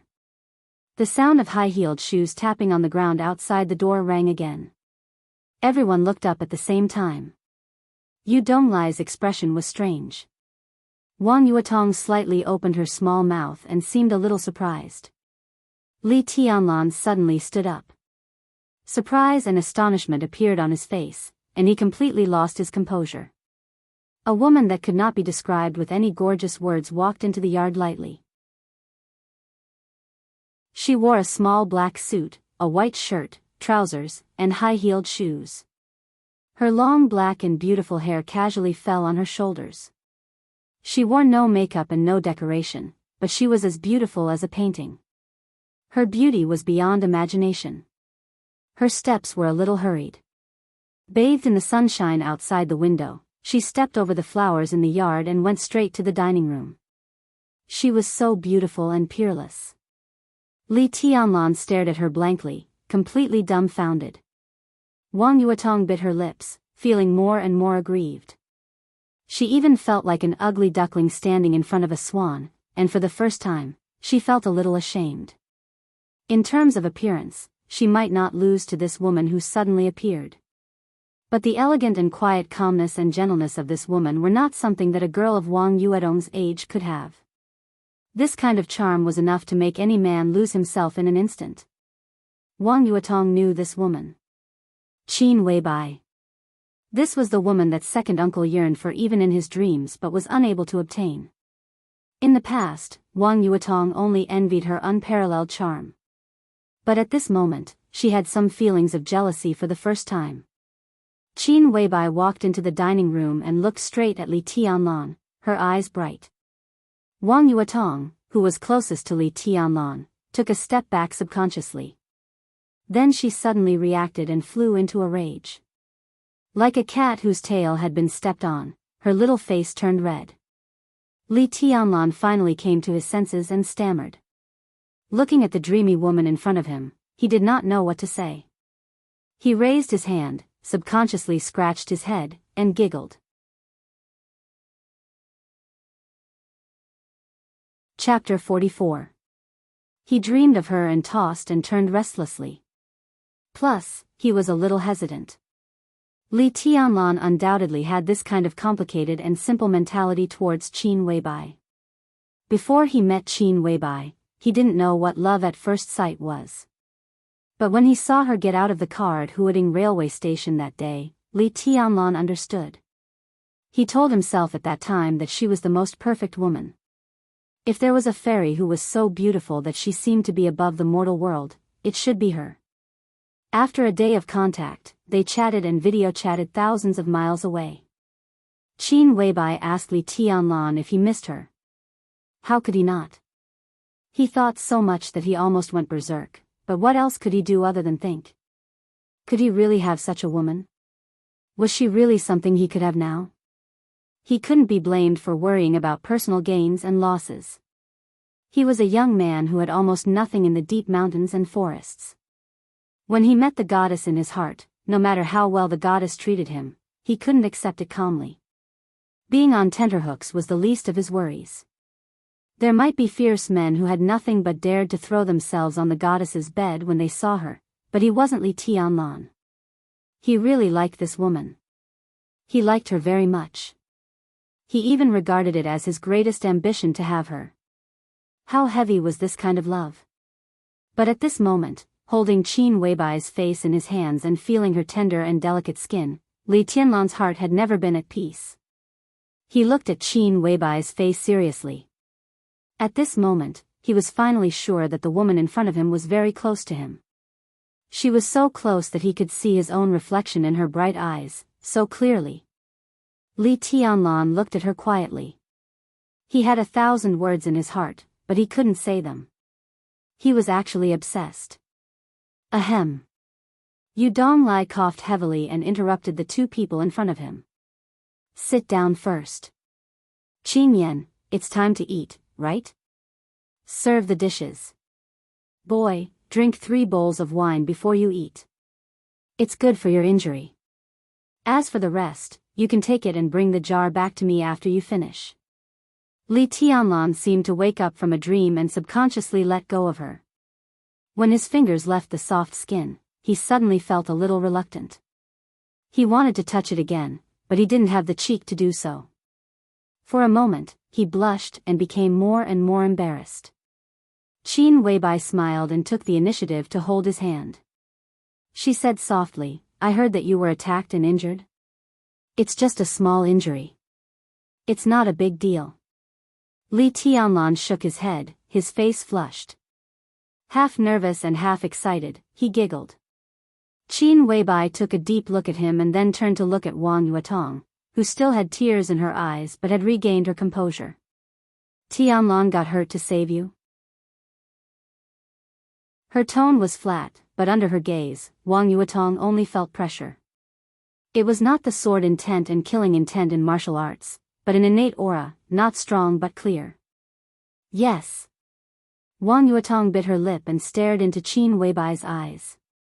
In order to protect me, senior brother fought to the death and forcibly raised his realm to the fire-flaming realm. He killed several experts in the ice-condensing realm and 2 in the fire-flaming realm with 3 swords. Wang Yuetong's tone was light, but in Qin Weibai's eyes, it was inevitable that she was sulking and showing off. Do you know how dangerous it is to forcibly raise his realm with his current strength? Qin Weibai gently raised the corner of her mouth into a cold and sharp arc, and the atmosphere of the whole restaurant seemed to become cold in an instant. Wang Yuetong seemed to move a little uneasily. She had never experienced such a scene of jealousy and blame. But looking at Qin Weibai's face, which made her lose confidence more and more, she still stubbornly said, "Senior brother Tianlan didn't blame me, it's a virtue for a man to be generous." Qin Weibai interrupted Wang Yuetong and said lightly, "It's understandable that he doesn't blame you. But I'm a woman, and women are all narrow-minded. He risked his life to save you. You can use it as a capital to show off your charm, but I feel sorry for him." She paused and then said with a smile, "But it's none of your business. Later, I'll send someone to the Wang family of Beihai to ask for an explanation." "Nonsense, I didn't." Wang Yuetong's little face turned red again, and her big eyes looked at Li Tianlan in a panic. She seemed to be explaining, "I didn't use senior brother Tianlan's risking his life to save me as a capital to show off." She pointed at Qin Weibai in exasperation, her eyes angry. "Oh." Qin Weibai just said, "Oh," lightly, and then ignored Wang Yuetong. She just looked at Li Tianlan with a smile. "I owe junior sister Yuetong some favors. Today, I did it willingly." Li Tianlan sighed in his heart. He didn't know whether to explain to Qin Weibai or to help Wang Yuetong out of trouble. Qin Weibai didn't say anything, but her small hand holding Li Tianlan's under the table slightly tightened. "I asked senior brother Tianlan." Wang Yuetong, whose face was red and even her breathing was rapid, seemed to have thought of a perfect counterattack. She suddenly said, "He said he didn't have a girlfriend." "Really?" Qin Weibai smiled sweetly, raised her hand holding Li Tianlan's, and shook it slightly toward Wang Yuetong. She said softly, "Then he has one now." Simple, direct, and domineering. She didn't even ask for Li Tianlan's opinion. Yu Donglai, who was ignored, didn't get angry. He smiled and shook his head.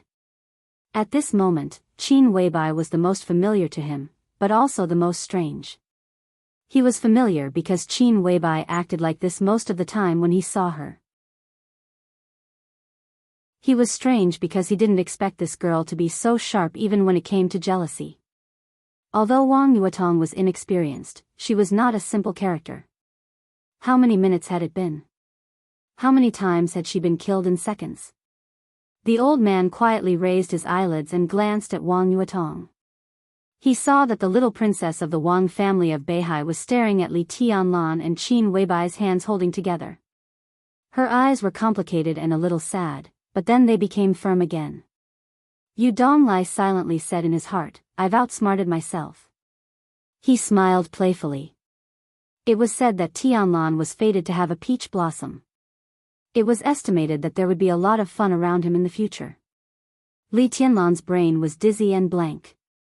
He was at a loss, but more than that, he was pleasantly surprised from the bottom of his heart. Everything that happened today was like a dream. In the silence, Flaming Fire, who was almost inseparable from Qin Weibai, pushed the door and walked into the restaurant.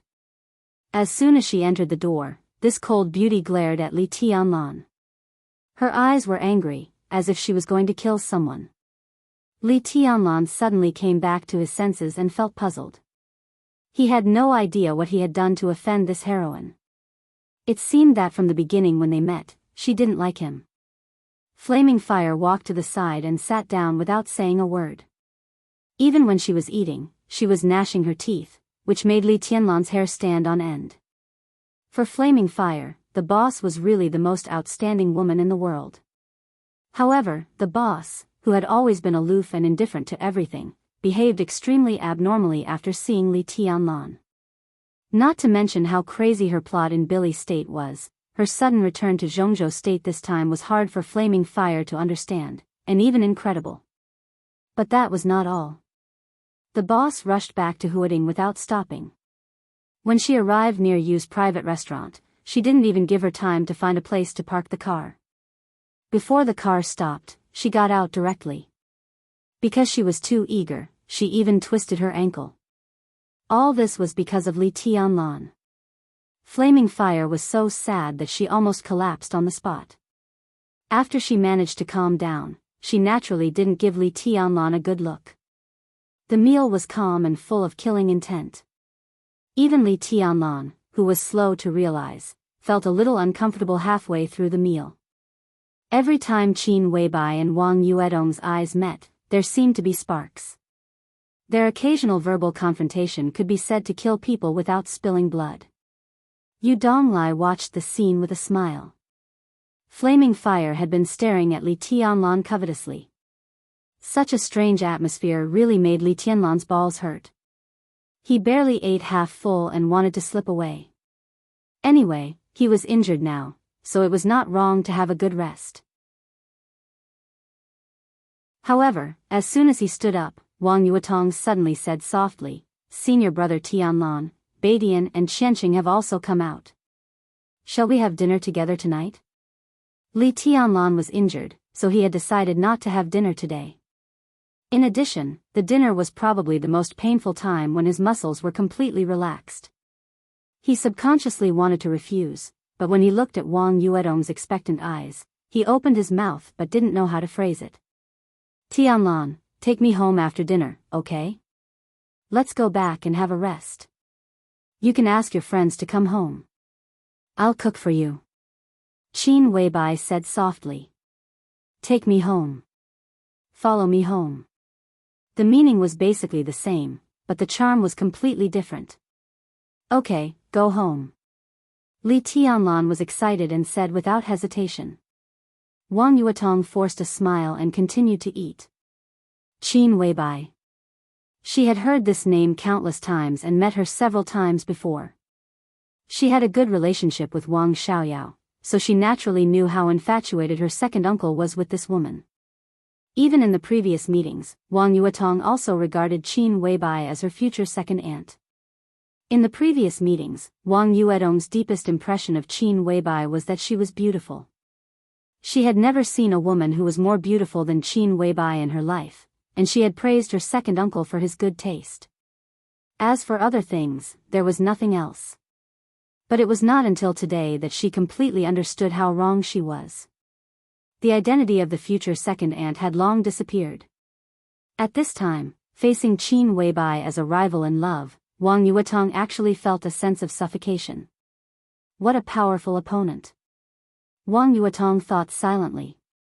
When she lowered her head to eat, her eyes were bright and sparkling, and there was no flinching fighting spirit in her eyes. Yu Donglai's evaluation could be said to be right. This time, it seemed that she had really outsmarted herself. After a lunch that was not a living hell but definitely not comfortable, Wang Yuetong, who realized that it would be difficult to defeat Qin Weibai today, restrained her mind and stood up to leave. Yu Qingyan and Li Tianlan stood up to see her off. But this time, it was really a pure classmate's farewell. Wang Yuetong bit her lip and glanced at him. She silently walked out of the restaurant and out of the alley. Until her figure got into the car and left, Li Tianlan did not say a word. In the restaurant. After Li Tianlan and the other two left, Yu Donglai, who had been watching for a long time, slightly narrowed his eyes and whispered, "You sent someone to protect that guy?" "It's Horsewoman." Qin Weibai nodded and said in a calm tone. "What a big deal." Yu Donglai smiled slightly and picked up a mouthful of food. "Why do you suddenly want to come back? Things not going well over there?" "Not bad. I just want to come back to see him." When mentioning Li Tianlan, Qin Weibai's eyes were as gentle as water, and there was a kind of heartfelt joy in her tone. Such eyes, such tone, if not for the deep love carved in her bones, there would be absolutely no such feelings. Yu Donglai sighed again, a little baffled, but now he was too lazy to get involved in the young people's love. He would just watch the fun. Flaming fire. Qin Weibai lowered her head to eat a mouthful of rice and suddenly spoke. Boss. Flaming fire subconsciously put down her bowl and chopsticks and listened attentively. Go to the garden party. Qin Weibai's tone was indifferent. Go to Wang Xiaoyao. We can't let Tianlan's injury go like this. He saved Wang Yuedong's life, so we should at least ask them to come up with something really good. Wang Xiaoyao has a medicine, and only one, codenamed Youth. Go and get it. Okay. Flaming fire nodded expressionlessly and stood up to leave. Yu Donglai's expression changed dramatically. Codenamed Youth.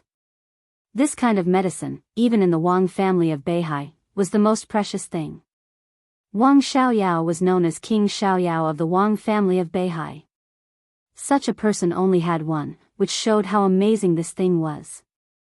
Flaming fire walked to the door and suddenly stopped. Youth could be said to be the core treasure of the Wang family of Beihai. Even in the Wang family of Beihai, the stock was extremely limited, so it could be imagined how difficult this trip would be. She turned around, looked at Qin Weibai, and whispered, Boss. What if Wang Xiaoyao doesn't give it to me? Then kill him. Qin Weibai took a sip of ice glass soup. Her tone was as soft as a young girl's, but what she said was shocking. In any case, I want that youth. Flaming Fire's expression did not change, and she went straight out. She naturally knew what Qin Weibai's words meant. But since the boss was not afraid, she was not afraid. Even if she might face Wang Tianzong. Facing the human emperor, the head of the 12 murderous weapons. As for Wang Xiaoyao's infatuation, it was just wishful thinking. What was there to say? I'll go with her. Little Bai, you don't have to clean up the dishes. Go do what you should do after dinner. As soon as Flaming Fire went out, Yu Donglai, whose expression changed, jumped up and rushed out of the restaurant. The flowers in the yard were in full bloom, and the sun was just right. Yu Donglai felt a little tired. He looked up at the sun and shook his head slightly. It was said that the people of Samsara Palace were crazy. Chapter 45. Holding Qin Weibai's soft hand, he walked out of the courtyard of Yu's private restaurant. What followed was the most exciting time for Li Tianlan to be alone. The alley was dozens of meters long, and the two walked in silence. Li Tianlan, who usually didn't talk much, opened his mouth several times but didn't know what to say. He could only hold Qin Weibai's hand subconsciously. His palm was sweaty. Tianlan, are you nervous? Qin Weibai turned her head and looked at him. Her smile was soft and playful, and there was a hint of playfulness in it.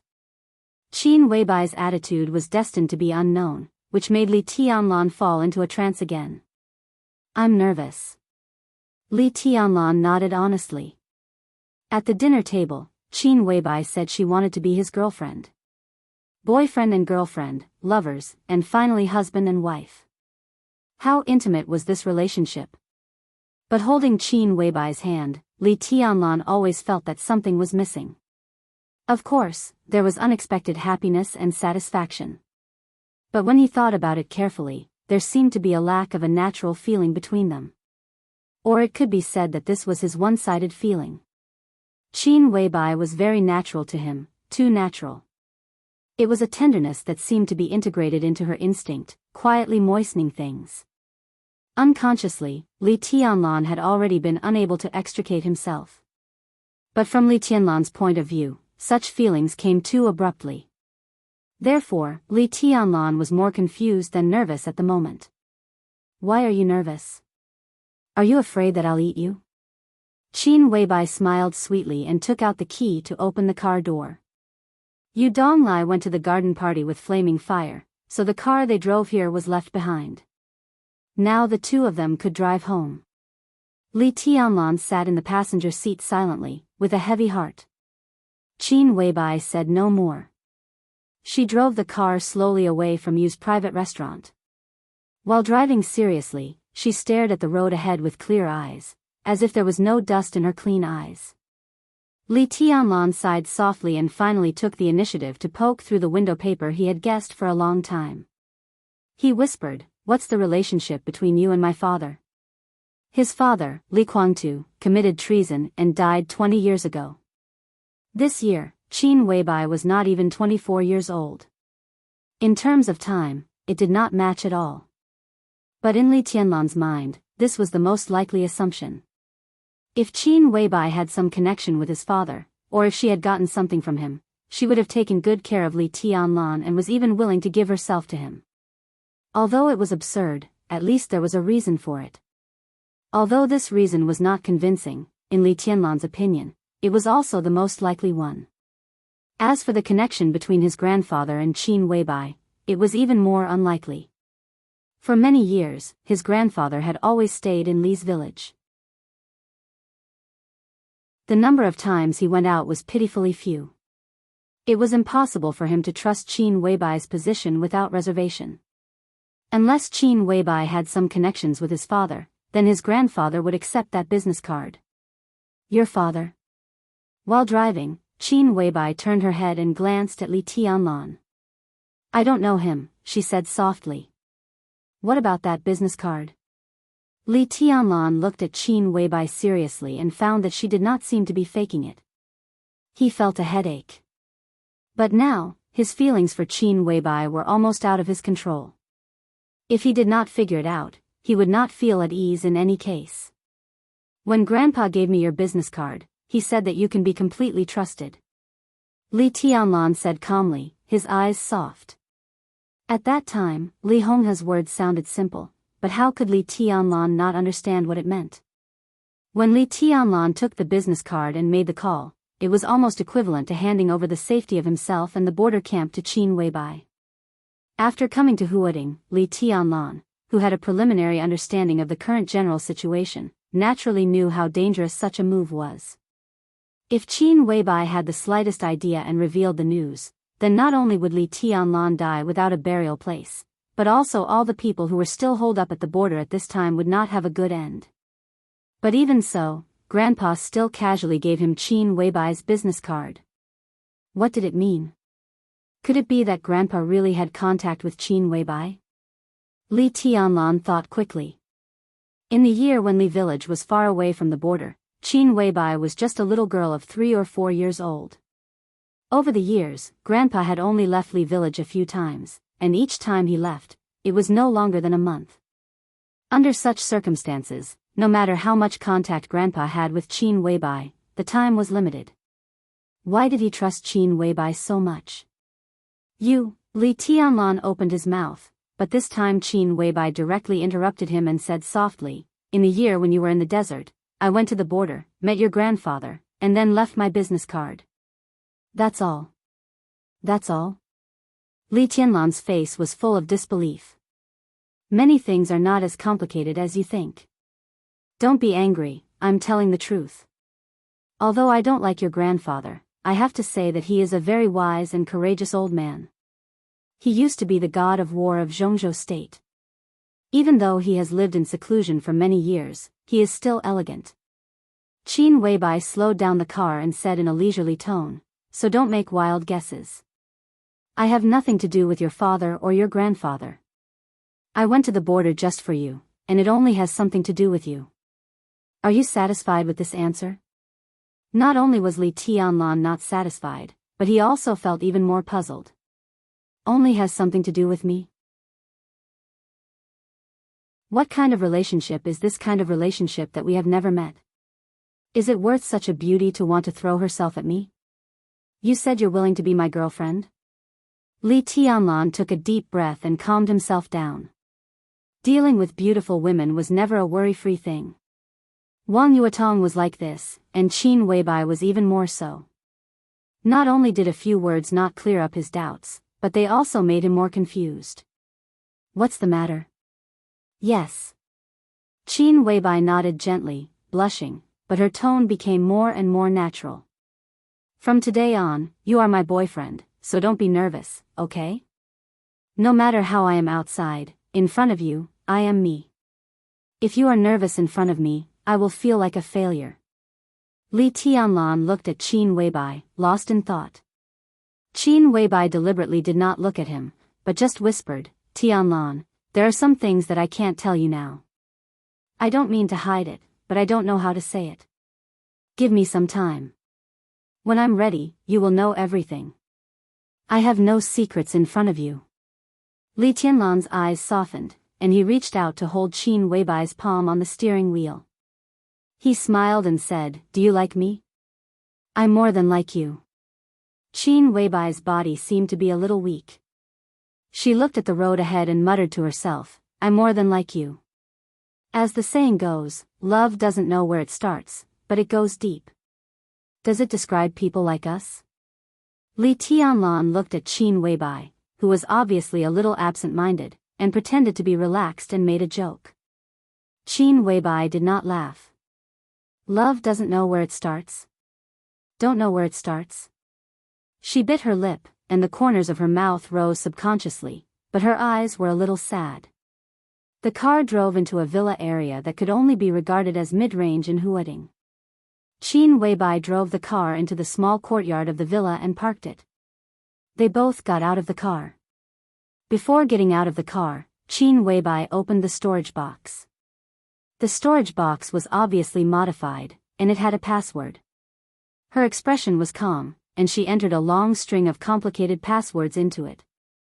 From inside, she took out the blue notebook that Li Tianlan was familiar with, but also strange at the same time. Li Tianlan glanced at it, but did not say anything. After getting out of the car, he took a few steps forward and subconsciously wanted to hold Qin Weibai's small hand. Her hand was as soft and slender as warm jade. As long as he held it, he was reluctant to let go.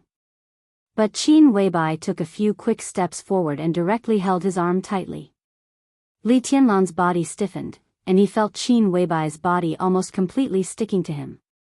He only felt a raging flame directly rising in his body. But when he saw the blue notebook that Qin Weibai regarded as a treasure, his heart moved, and he calmed down. He wanted to say something but stopped on second thought. What do you want to say? Qin Weibai held his arm and raised her head. Her face was delicate and charming. This was the true charm of a woman. Li Tianlan almost forgot where he was for a moment, and then he came to his senses. He laughed at himself and said softly, I haven't asked you before, but in my heart, I always think that you have something to do with my father or my grandfather, and that's why you are so good to me. Even the notebook in your hand, I once thought it was my father's. But since you said that you have nothing to do with my father, then who does the weekly notebook of the Sky Academy in your hand belong to? Qin Weibai showed a rare hesitation. Li Tianlan was trying to find something to talk about.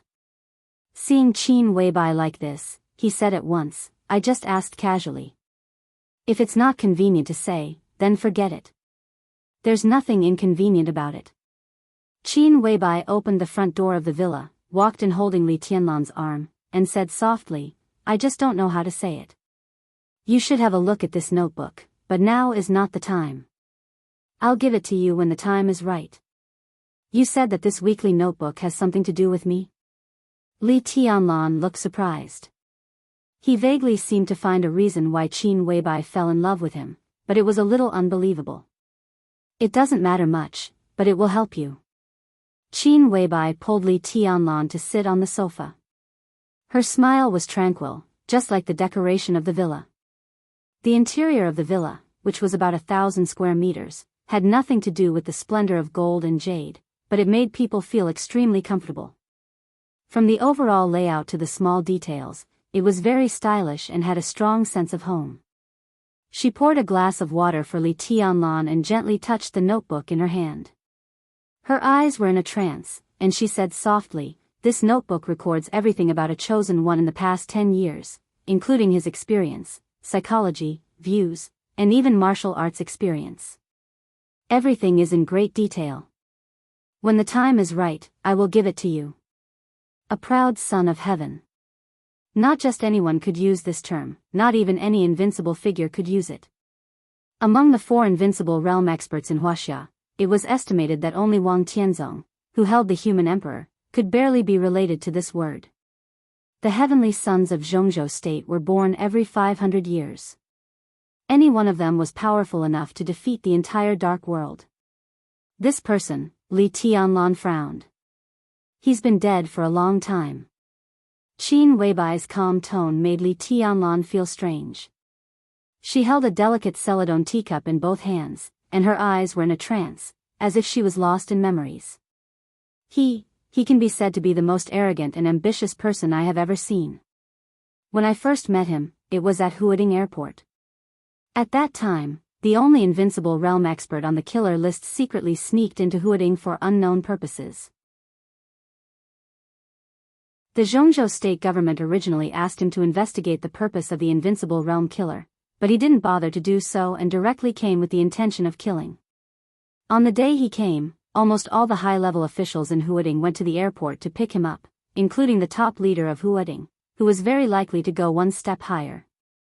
I happened to be there that day. When he got off the private plane, he smiled and looked very kind, with a pet dog in his hand. The top leader of Huading, who was not on good terms with him, went up and wanted to shake hands with him. But he put the leash of the dog in the hand of the top leader, who was a member of the decision-making committee. As for the others, he didn't even look at them and directly attacked. Attacked? Li Tianlan raised his eyebrows and asked in confusion, who did he attack? He attacked the invincible realm killer. I don't know which high-level official he came for. That day, he pretended to be a staff member of the airport and was waiting for an opportunity to take action. Unfortunately, before the invincible realm killer had time to take action, he was discovered by him. The whole battle only lasted a few seconds. The invincible realm killed the invincible realm. Unarmed, life and death were decided in an instant. Li Tianlan's heart beat violently, and his face was fascinated. The invincible realm killed the invincible realm, and it was an instant kill. That kind of scene was beyond his imagination. Really domineering. Then what? He asked. Qin Weibai glanced at him with an unreadable look and said with a chuckle, what then? Then he pulled the leash of the dog from the top leader of Huading, boarded the plane again, and left. From the beginning to the end, he didn't talk to those high-level officials of Huading. I asked him later, and he said there was nothing to talk about. They were a group of clowns, and he would rather play with baby than socialize with them. Qin Weibai smiled with a complicated look in her eyes, and took the initiative to explain, baby is the pet dog he raised. Li Tianlan was lost in thought, but the image of that heavenly son was formed subjectively in his mind. Arrogant, domineering, silent, fierce, and insufferably arrogant. It was a pity that such a person died. Fortunately, he died. Listening to Qin Weibai's explanation, he smiled and said, that dog was quite lucky. Yes, it could be said to be the most valuable pet dog in years. When he was alive, no one dared to provoke his dog, not to mention him. At a high-profile private party, it was said that a certain invincible realm figure in Kunlun City accidentally stepped on the dog's tail and refused to apologize. In less than 3 days, he died on the way back to Kunlun City, without a whole body. Qin Weibai held the cup, and her words were calm, but her eyes became more and more dazed. Li Tianlan's eyelids twitched, and he once again added a new impression to this strong man. Extreme madness. Such a figure really had the demeanor of ignoring everything and sweeping everything away. Li Tianlan suddenly thought of a sentence, and said casually, that's what a man should be like. That's what a man should be like. Qin Weibai smiled bitterly. At that time, he was indeed insufferably arrogant and invincible. But so what? Didn't he die in the end? He made his debut at the age of 19, and was killed at the age of 29. 10 years of magnificent events, but in the end, wasn't it a sad song? Li Tianlan was stunned. In any case, he had never thought that such a figure would die at such a young age. How did he die? He asked softly. This time, Qin Weibai was silent for a full 5 minutes, and then said softly, "It was said that he died in a siege, but in fact, he died of betrayal. His last battle was earth-shattering. More than 20 experts at the peak of the thunder-shocking realm and 6 invincible realm experts besieged him at the same time, but all the thunder-shocking realm experts were annihilated.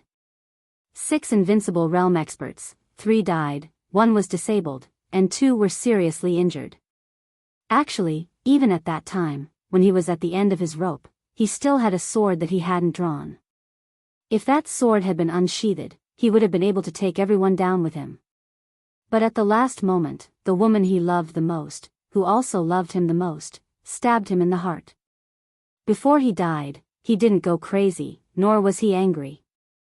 He just looked at her quietly, and finally died in her arms. Perhaps there was nothing more sorrowful than a dead heart, and he died with everlasting regret. More than 20 experts at the peak of the thunder-shocking realm were annihilated. 6 invincible realm experts, 3 died, and 1 was disabled. Li Tianlan was stunned, and his heart was in turmoil. With such combat capability, it was absolutely not an exaggeration to call him the heavenly son of the age. It could almost be said that he was invincible in the world.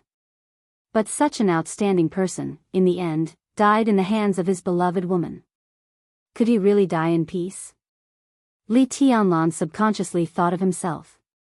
What if one day he was invincible in the world and was stabbed in the back by Qin Weibai after defeating all the enemies? That was really the sorrow of dying with everlasting regret, but he couldn't hate it. A man and a woman, from the very beginning, were in different positions. If they were forced to be together, it would be an ill-fated relationship. Qin Weibai took a deep breath and said in a complicated tone. "What's his name?" Li Tianlan suddenly asked. Hearing this story, he also felt bad. If he was in the shoes of himself, that kind of deep sorrow almost made him breathless.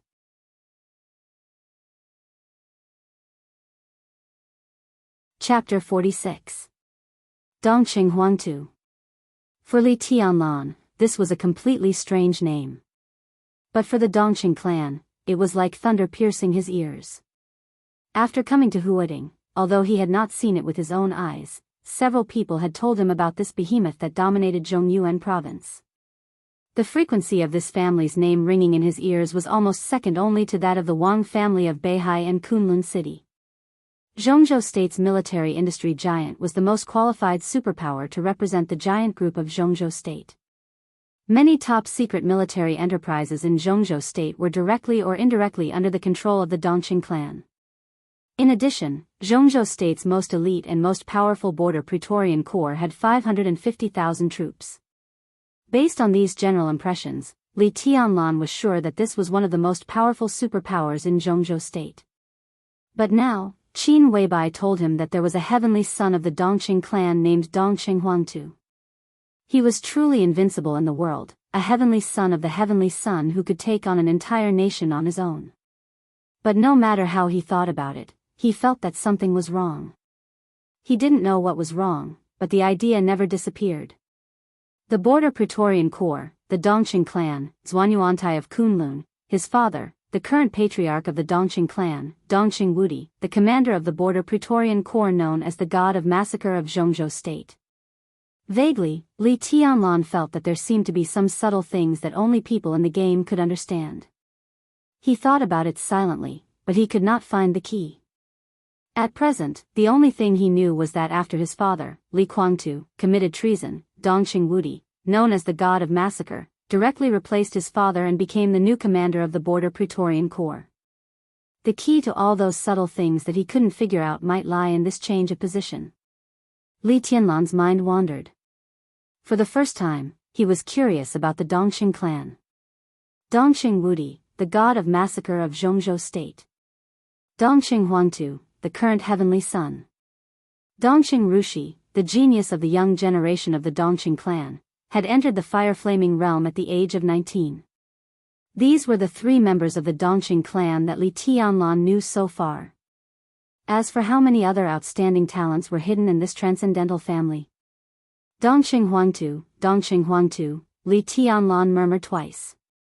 How long has he been dead? She asked softly.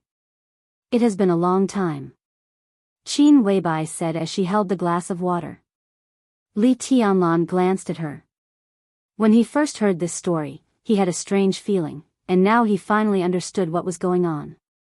When Qin Weibai and Dong Xinghuangtu met for the first time, she was able to go to the airport with a group of high-level officials in Huading at the same time. Even if she was just at the end of the table, such a status was quite high. How old was Qin Weibai now? How old could Qin Weibai be when she first met Dong Xinghuangtu? He had been dead for a long time. No matter how long it had only been a matter of a few years. At this moment, he recalled the conversation he had with Zhuang Huayang. Zhuang Huayang said that in the past 20 years, every 5 years, there would be a major event in Zhongzhou State. Except for a few things that had nothing to do with the Dark World or had little to do with it, the major events related to the Dark World were his father's treason 20 years ago, Wang Tianzong killed Tian Ling 15 years ago, Situ Canyue killed Lu Tianqing 10 years ago, and Gu Qianchuan entered the Invincible Realm 5 years ago. These were the major events that had the greatest impact on the special warfare system of Zhongzhou State and the Dark World in the past 2 decades. But Dong Xinghuangtu was not among them. Why was that? It couldn't be that Dong Xinghuangtu died more than 20 years ago. At that time, Qin Weibai, who was 1 or 2 years old, could not have appeared at the airport. So, was the matter of Dong Xinghuangtu concealed by Zhongzhou State? Or did Zhuang Huayang deliberately not say it?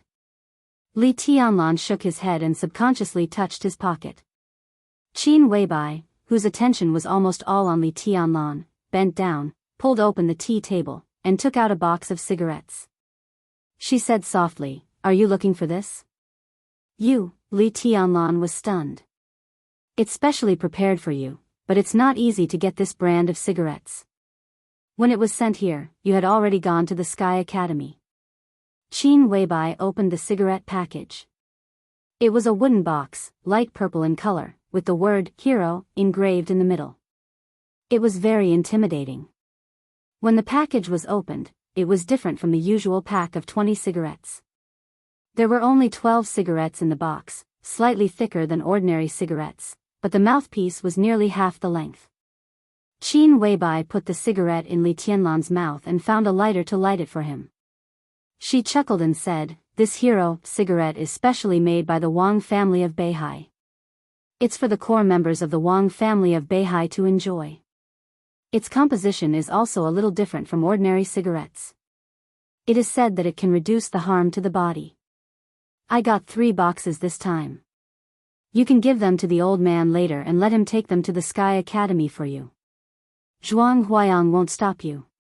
If you carry 3 boxes of cigarettes by yourself, a lot of credits will be deducted according to the weight. Where did you get this kind of cigarette?" Li Tianlan took a deep breath and asked, pretending to be calm. But Qin Weibai still heard a trace of displeasure in his tone that perhaps even Li Tianlan himself did not notice. She was slightly stunned and then understood. She shook her head and said, "I didn't get it from Wang Xiaoyao. After all, cigarettes are just consumables. The Wang family of Beihai doesn't control them strictly. It's not a big deal to get 3 boxes of Hero." Li Tianlan smoked in silence and did not speak. Qin Weibai looked at him quietly for a while and subconsciously moved closer to Li Tianlan again. She said cautiously, "Are you angry? Wang Xiaoyao and I are not even ordinary friends. Except for the occasional contact in business, I never pay attention to him in private. It's him who keeps pestering me. I'm not angry." Li Tianlan patted Qin Weibai's hand. Looking at her explaining seriously, he felt complicated inside, and there was a kind of complacency that made him a little ashamed. He laughed at himself, grabbed Qin Weibai's hand, and said softly, "When senior you told me that Wang Xiaoyao has been pursuing you these years, I did feel uncomfortable. Of course, I was unhappy, but I was not angry. To be exact, it was because my opponent was too strong. Maybe I felt a little inferior." A woman who the core high level of the Wang family of Beihai has been yearning for day and night for years is by my side. I'm obedient and good, but I always feel insecure. In the end, it's because I'm not promising now. If I enter the invincible realm now, my confidence will naturally come back. It's the same as a young boy and a young, talented billionaire who values a girl at the same time. They are both sincere. How many people will choose the former? It's rare, and I actually met it. I'm narrow-minded. Just now, I was thinking how good it would be if you don't meet Wang Xiaoyao in the future. Look, narrow-minded, good for nothing, insecure, selfish. This is me. Don't talk about others looking down on me, even I look down on myself. Qin Weibai had been watching Li Tianlan softly. After listening to him quietly, she said softly, I don't like it when you talk about yourself like this. She paused and continued, no matter how much Wang Xiaoyao has, it's the accumulation of the Wang family of Beihai for hundreds of years. Zhuanyuantai of Kunlun has made great achievements. Who says you have nothing? You can carry the responsibility on your back and still don't give up. In my opinion, this alone shows that you are more responsible than most men. In my heart, you will be more capable and promising than anyone else in the future. Li Tianlan gritted his teeth and boldly reached out his hand. He gently lifted Qin Weibai's chin and made her look at him. Qin Weibai followed Li Tianlan's hand and raised her face. Her bright and clear eyes were full of trembling obedience and gentleness. Li Tianlan's forced heroism suddenly dissipated, but he didn't show it on the surface. He squinted and smiled. More promising than Dongqing Huangtu? Qin Weibai suddenly stood up. Before Li Tianlan could react, she directly sat in Li Tianlan's arms. Li Tianlan subconsciously put his arms around the delicate body sitting on his lap. He only felt that it was really exquisite and fragrant. In a daze, Qin Weibai's firm and serious voice rang out. Of course, you will be more promising than him because you have me by your side. But he has a woman who will stab him when he is in a desperate situation. She obediently lay in Li Tianlan's arms. After a moment of silence, she whispered to herself, only in your arms can I feel the most secure. Li Tianlan held Qin Weibai's body tightly. His voice was soft, but it carried an indomitable determination. Just based on what you said, if I don't surpass Dongqing Huangtu, I won't have the face to be with you. Qin Weibai pursed her lips and smiled. She straightened up and said softly, I have a document here. I'll show it to you. No need. The tension in Li Tianlan's heart finally disappeared little by little, and he got along with his girlfriend more and more casually. Holding her body, he was really reluctant to let go. He laughed and said, just tell me the content directly. But I haven't read it. Qin Weibai fixed her eyes on Li Tianlan and said softly, when the document was sent here, I was already in Billy's state. How about I bring the document and read it to you? Don't be so anxious. What's the content of the document? Li Tianlan held Qin Weibai tightly and didn't let go. Qin Weibai didn't insist. She moved on Li Tianlan's leg. The softness and elasticity almost made Li Tianlan go crazy. But she didn't seem to notice it. She found the most comfortable position and said in a lazy tone, it's about the Sky Academy. There are some students you need to pay attention to, those you can rope in, those you can't, and their strengths and weaknesses, martial arts inheritance, and standpoints should be recorded. There are also some teachers and senior officials. Their respective standpoints, temperament, and so on are almost recorded. But I haven't got any news about the leader of the assassination course group. After the last leader of the assassination course group of the Sky Academy died on a mission, the Enchantress has been acting for this course. But now it's a new session, and it's a very special one. Zhuang Huayang probably wants to invite a super killer who can completely control the situation. Such a person is most suitable for Sai City. Zhuang Huayang and Sai City have been talking, but it's still hard to say who the super killers of Sai City will be. So the information about the leader of the assassination course group was left out. Li Tianlan glanced at Qin Weibai and said softly, even so, it's great. For any student of the Sky Academy, this document is the most precious thing. I'll read it carefully. But as for the students, it's not a big deal. After the entrance maneuver, I can basically know the quality of those people. There are masters, but there are not many who can pose a great threat to me and stand against me. When saying this, his eyes were in a trance, and he suddenly thought of Wang Yuetong. If they didn't owe each other anything, how would they live in the Sky Academy in the future? We can't be careless. Qin Weibai shook her head. This session of the Sky Academy is very special. In terms of the comprehensive strength of the students, it almost far surpasses that of the Deep Sea Academy in Yuzhou. The current situation can only mean that several young masters who are most likely to enter the Sky Academy haven't enrolled yet, but they won't wait too long. It's estimated that they'll be enrolled after this holiday. Although it's against the rules to enroll a little later, the rules are nothing more than human feelings, so it's not a big deal at all. Why is it like this? Li Tianlan raised his eyebrows, a little surprised. In his impression, the Sky Academy and the Deep Sea Academy were almost equal, but Qin Weibai said that the comprehensive quality of this session of students in the Sky Academy was far better than that of the Deep Sea Academy. Was there any special reason? Because of the current situation in Huading. Qin Weibai furrowed her delicate brows and said softly. The two hugged each other in a very ambiguous posture, but the content of the discussion was extremely serious. There are no wealthy families in Huading. This fat piece of meat has now been targeted by all parties. There are no wealthy families in Huading? Li Tianlan muttered to himself, a little incredulous. Huading was the economic engine of the entire Zhongzhou state, the most developed municipality, and one of the most prosperous international metropolises in the world. How could there be no wealthy families in such a place? It was simply incredible. Although it's a little exaggerated to say so, it's not a big exaggeration. Huading used to be full of wealthy families. A few years ago, it was the strongest fortress and back garden of the Wang family of Beihai. But 5 years ago, the Prince Group seized the opportunity to break through here. Qin Weibai explained seriously, the loss of Huading can be said to be the worst failure of the Wang family of Beihai in recent years. The Prince Group took over Huading, and all the major groups in Zhongzhou state began to infiltrate Huading. Until now, the situation in Huading has been extremely chaotic. It's not an exaggeration to say that it's the battlefield of all the major groups. Under such circumstances, the original wealthy families in Huading moved their headquarters to other places to avoid being affected. All of them have moved their headquarters to other places. Those who remain are basically local forces that are not weak but can hardly make it big.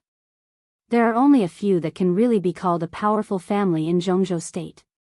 Therefore, for you and all the other ambitious people, Huading can be said to be the best place with the best environment right now. The situation is chaotic and muddy, but the pressure from above is not great. With all the major groups guarding against each other, Huading can be said to be a crisis at every step, but also an opportunity at every step. With such a good opportunity, who doesn't want to come to Huading to take a gamble? This is the real foundation of an emperor. Whoever can take advantage of the situation in Huading and succeed with a small effort will become the top big shot in Zhongzhou state. In this way, not only do all the major groups send young talents to Huading, but also some hidden experts can't sit still. This year in the Sky Academy is destined to be a turbulent time with crouching tigers and hidden dragons. You must pay attention to it. Qin Weibai explained patiently and exhorted him. Li Tianlan nodded silently, looking calm. In the information I collected, there are detailed records of several young experts who may enter the school late. Do you want to take a look now? Qin Weibai suddenly asked. Li Tianlan subconsciously tightened his arms around her body and shook his head without hesitation. No hurry, I won't take a look. Qin Weibai giggled in Li Tianlan's arms, but her hands around his neck tightened. Tianlan. Qin Weibai called him again, her voice sweet and sweet. Li Tianlan responded, narrowing his eyes with a look of enjoyment. I have a way to let you no longer feel inferior when facing people like Wang Xiaoyao, and you can even despise them. Do you want to know? Qin Weibai bit Li Tianlan's ear and whispered. Her sweet smell reached Li Tianlan's nostrils, and he seemed to feel limp and numb all over. He moved his body subconsciously, pulled Qin Weibai up from his arms, and looked her in the eyes. What way? I can let you enter the invincible realm overnight, okay? Qin Weibai blinked and smiled teasingly. Smack. Subconsciously, Li Tianlan slapped Qin Weibai's buttocks. It felt plump and bouncy to the touch. Admiring the shy and angry expression of the beauty in his arms, Li Tianlan's so-called inferiority complex seemed to be disappearing bit by bit. He reached out and slapped her again. Smiling, he said, seriously. You're not serious.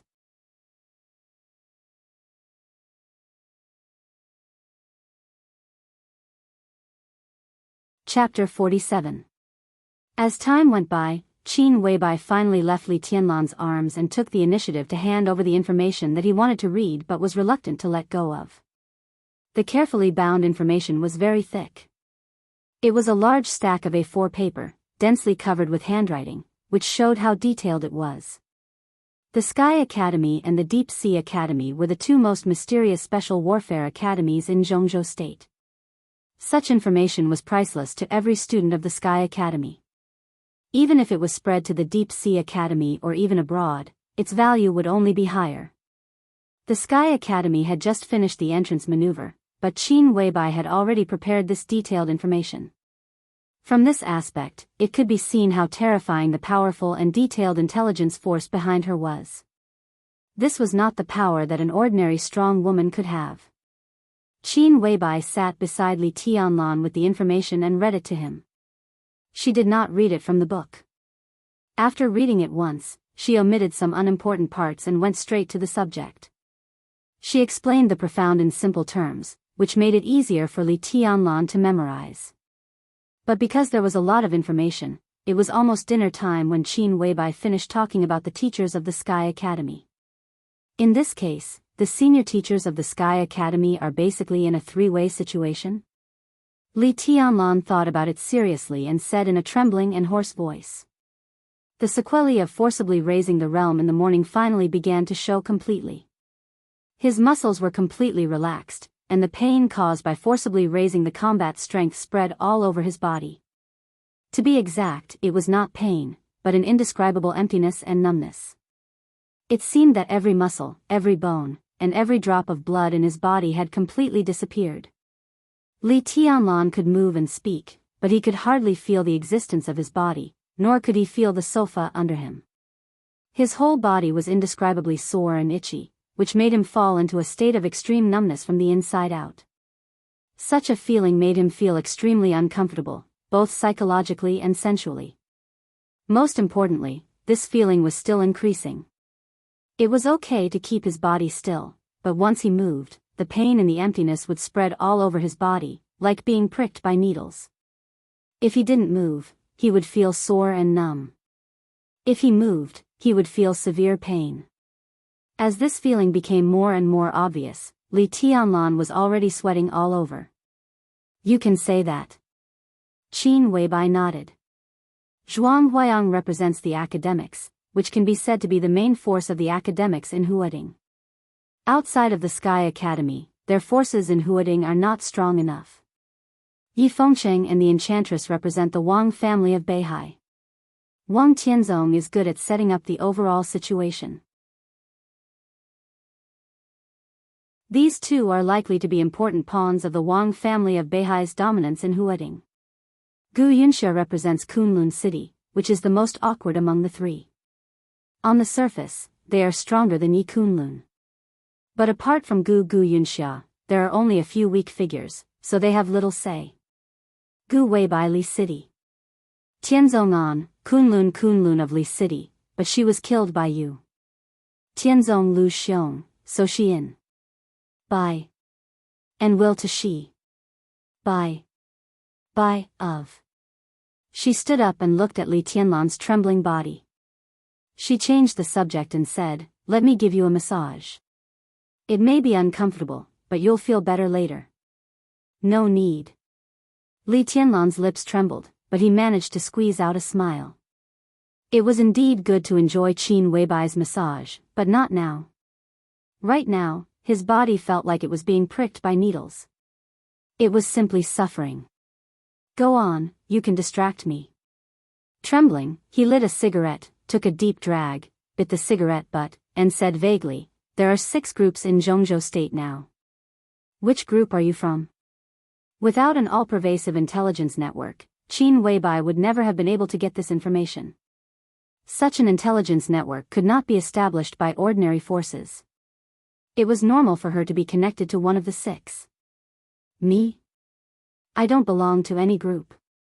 Qin Weibai shook her head slightly and looked at Li Tianlan's current situation. Obviously, he wasn't in the mood to go into detail. He just laughed at himself and said, "I'm just using a tiger's skin to scare people. You can think of it as me being the spokesperson of some big shot." A big shot from outside the borders. Li Tianlan's consciousness was already a little fuzzy, but when he heard this sentence, he still became a little spirited. He said reluctantly, "Male or female?" "She can be considered as my elder sister." She rolled her eyes at Li Tianlan and said softly, "She has a great influence in Europe. As soon as I came to Huading, I was targeted by the special warfare system of Zhongzhou State, but they didn't do anything to me. It's not that they are afraid of my elder sister, but that the Zhongzhou State government needs my elder sister's influence to achieve some things that are not easy to do in the open. My elder sister also needs the support of the Zhongzhou State government. It can be considered as mutual cooperation and mutual benefit, right? In recent years, I've had a pleasant cooperation with some big shots in Zhongzhou State, but I can't say which group I belong to. Now that the academics are in power, we have a closer relationship with the academics. But I'm also a bosom friend of a core figure in the Dongqing clan, and I'm the only bosom friend. We also have cooperation with the northern faction. To put it nicely, as a spokesperson, I'm relatively aloof. If it's not necessary, the major groups don't want to offend me.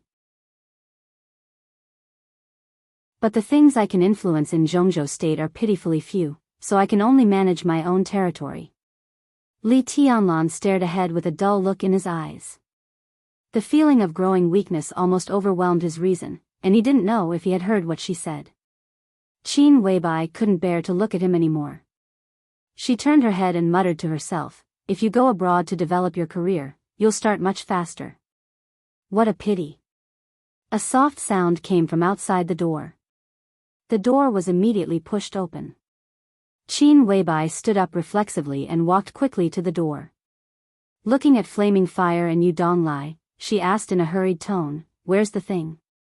Looking at the anxious expression on the boss's face, Flaming Fire felt more and more powerless. She silently took out a wooden box that smelled of sandalwood from her pocket and handed it to Qin Weibai. Qin Weibai quickly took it and turned to Li Tianlan without hesitation. She took out a small round tube that shone with a metallic luster from the box and carefully fed him the light blue medicine in the tube. There were only about 3 to 5 drops of the light blue liquid medicine. But the moment it entered his mouth, Li Tianlan's tongue, which had been numb and unable to speak, suddenly regained its senses. The medicine entered his throat.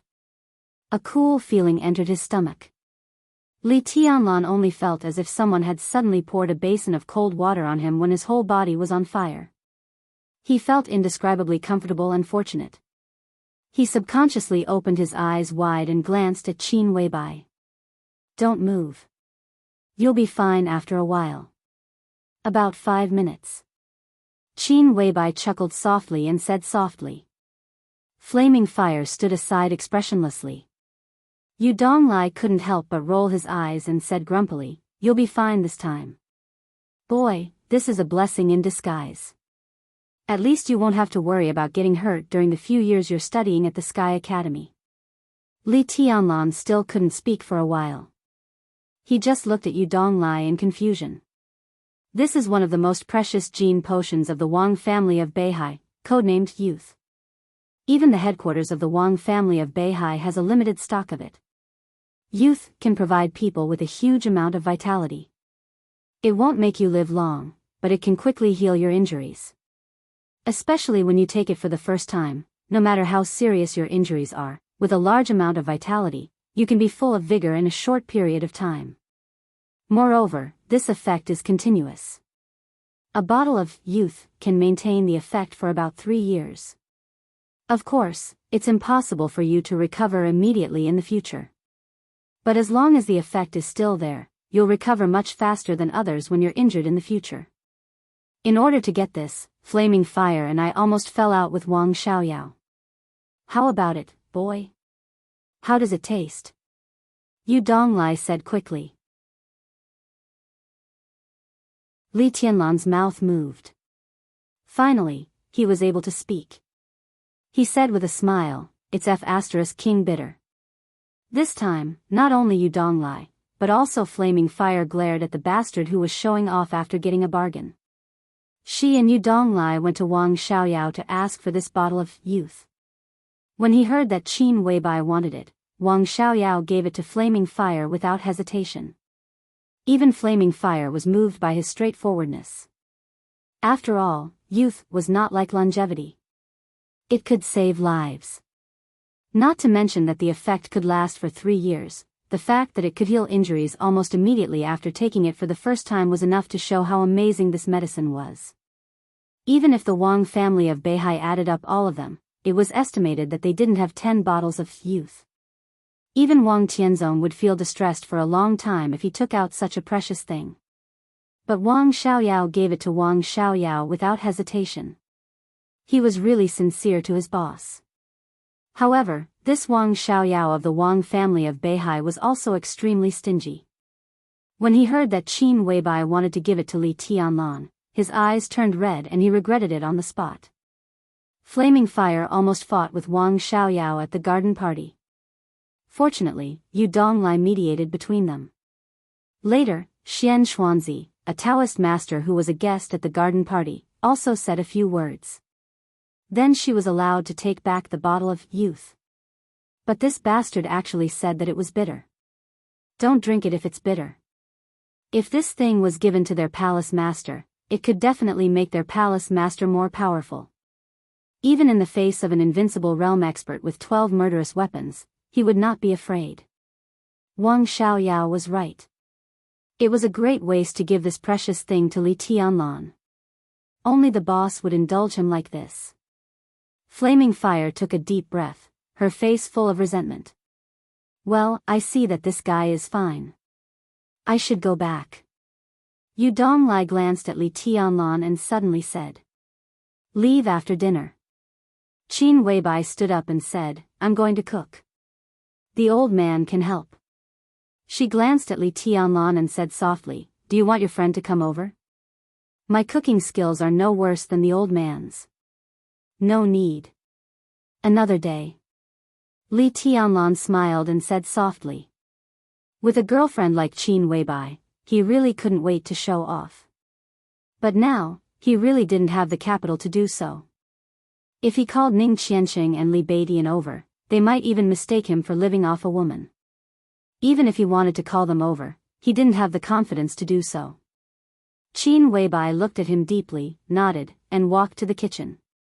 The dinner was not too sumptuous.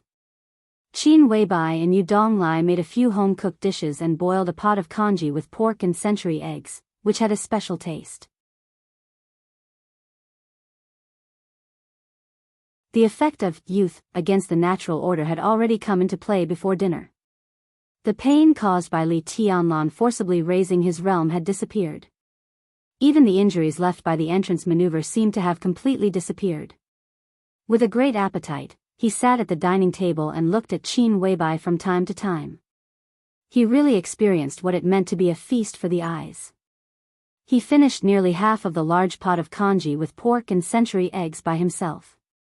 After dinner, Qin Weibai ordered Flaming Fire to send Yu Donglai. The old man looked at Li Tianlan playfully and did not refuse. He walked out of the villa with Flaming Fire. Outside the window, it was already night. At the dining table, Qin Weibai elegantly finished the last mouthful of congee and put down the bowl and chopsticks. Li Tianlan instinctively wanted to clear the table. He had done this kind of thing countless times in Li's village and had long been used to it. I'm here. The kitchen is not a place for men. Qin Weibai stopped Li Tianlan. Her voice was soft and insistent. You, Li Tianlan stuttered for a long time before he finally said, you've worked hard. I'm very happy that you've eaten my cooking. Qin Weibai said in a light tone. Then she got up and began to clear the dishes. Li Tianlan silently walked back to the living room. He took out a cigarette and lit it. Listening to the sounds coming from the kitchen, he could not tell what he was feeling. The cigarette was almost finished. Qin Weibai came to the living room after washing the dishes. Looking at Li Tianlan sitting in the dark, she turned on the light and said softly, do you want to watch TV for a while? I'll continue to read the materials. Li Tianlan smiled and said. Perhaps it was because there was no electricity at the border. Li Tianlan was not very interested in all kinds of electrical appliances. Qin Weibai nodded casually and said casually, I'm going to take a shower. Cooking will smell good. When I come out, I'll continue to read to you. Take a shower. Li Tianlan's heart jumped slightly. He swallowed subconsciously, nodded calmly, and picked up the materials next to him. But this time, he could not read any more before he even finished 2 pages of the materials. The living room was quiet. There was no sound of Qin Weibai taking a shower. But when he thought that his goddess was taking a shower, his heart was in a mess, as if there was grass growing in it. He put down the materials, stayed for a while, shook his head, and continued to smoke. But he became more and more absent-minded. The incomparably long 40 minutes finally passed. Qin Weibai returned to the living room in a white bathrobe with her long hair hanging down. At this moment, she seemed to have completely lost the sharp and indifferent aura. There was only a kind of charm and laziness that belonged to a domestic woman. She was breathtakingly beautiful. The two of them looked at each other. Qin Weibai looked at the materials that Li Tianlan put aside and chuckled. Why don't you read them? I can't read them anymore. Li Tianlan was frank and said with a wry smile. What do you think I think? Qin Weibai blinked. Her big watery eyes were indescribably seductive, almost drawing out Li Tianlan's soul. A man and a woman alone. Li Tianlan swallowed with difficulty and turned his head to one side. Do you still feel inferior? Qin Weibai came to Li Tianlan and asked softly. I don't know. Li Tianlan shook his head and answered honestly. He was really a little confused. He did not know whether it was because he felt too inferior or because Qin Weibai's extreme charm brought him too much pressure. I really have a way to solve your problem now. Qin Weibai stood in front of Li Tianlan and said softly. What way? Li Tianlan raised his head subconsciously and saw that Qin Weibai, who was standing in front of him, had long been blushing. Qin Weibai did not speak.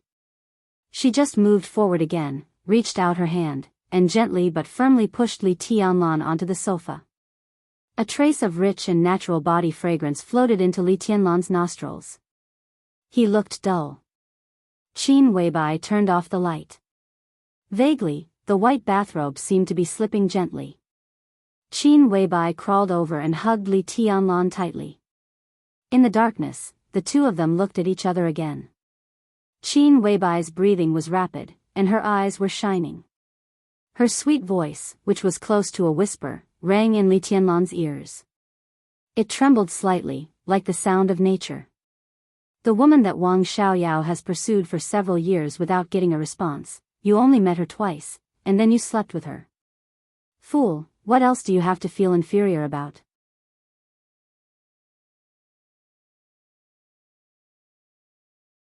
Chapter 48.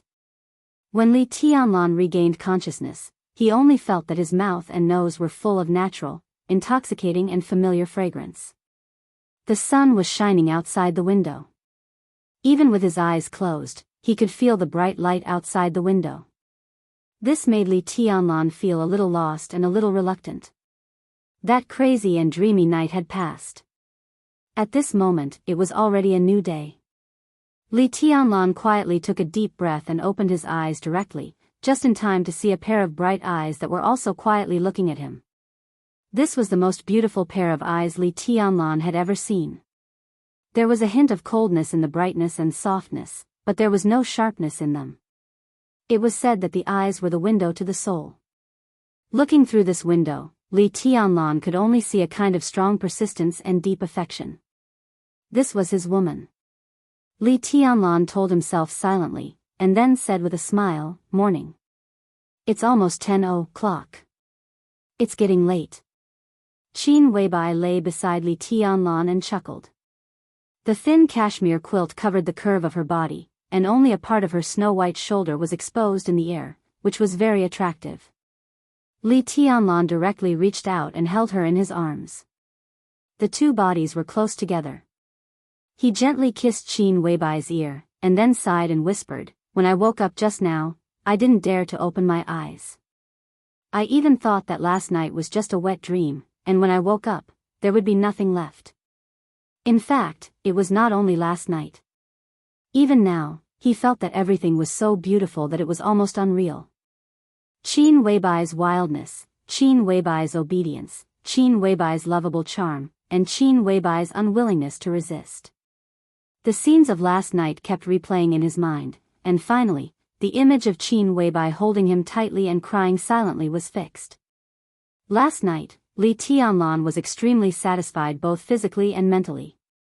But what impressed him most was that when they went from the living room to the bedroom, Qin Weibai, who endured his attack, insisted on looking at him with tears in her eyes. She looked a little wronged, but also a little relieved. At that time, Qin Weibai was delicate and lovely. At that time, Li Tianlan was as crazy as a beast. But when everything calmed down and he recalled the way Qin Weibai looked at him and cried quietly, Li Tianlan felt an indescribable pain in his heart. He couldn't tell what kind of sadness and grievance were contained in those eyes, and he didn't know what Qin Weibai was thinking about. But from then on, Qin Weibai became completely crazy and seductive. Not long after dinner, they tossed and turned until midnight. At 2 or 3 o'clock in the morning, the two struggled to take a shower before falling asleep in each other's arms. Li Tianlan's eyes were in a trance. He unconsciously stroked Qin Weibai's smooth and delicate back and muttered to himself again, "It's like a dream. So you want to do it again?" Qin Weibai raised her head from his arms and looked at him with her big bright eyes without blinking. She said with a faint smile. Li Tianlan was excited, but that was all. Last night, he played too crazily, and now he was really powerless. It didn't feel much to lie flat on his back, but as soon as he turned sideways, even with a warm and fragrant body in his arms, he couldn't hide the numbness in his waist. "Forget it. Let's rest first. Another day." Li Tianlan shook his head. As soon as he finished speaking, he felt that the words, "another day," were really exquisite. He laughed, let go of Qin Weibai, and sat up on the bed. Almost at the same time, Qin Weibai also took Li Tianlan's clothes. Her movements were obviously a little inconvenient. Not to mention a woman who didn't know martial arts, even if she was an expert of the invincible realm and had just experienced the first time in her life, the pain couldn't be ignored. She gently bit her lower lip and insisted on getting up. It seemed that she wanted to help Li Tianlan put on his clothes. "I can do it myself." Li Tianlan subconsciously wanted to take the clothes. Looking at Qin Weibai's pale face because of the pain, he suddenly remembered the bloodstain on the sofa, which represented a woman's chastity. Last night, he was so focused on fooling around that he didn't have time to clean up the battlefield. He guessed that flaming fire had seen it. At the thought of this, his heart suddenly felt a little strange. "I'll help you."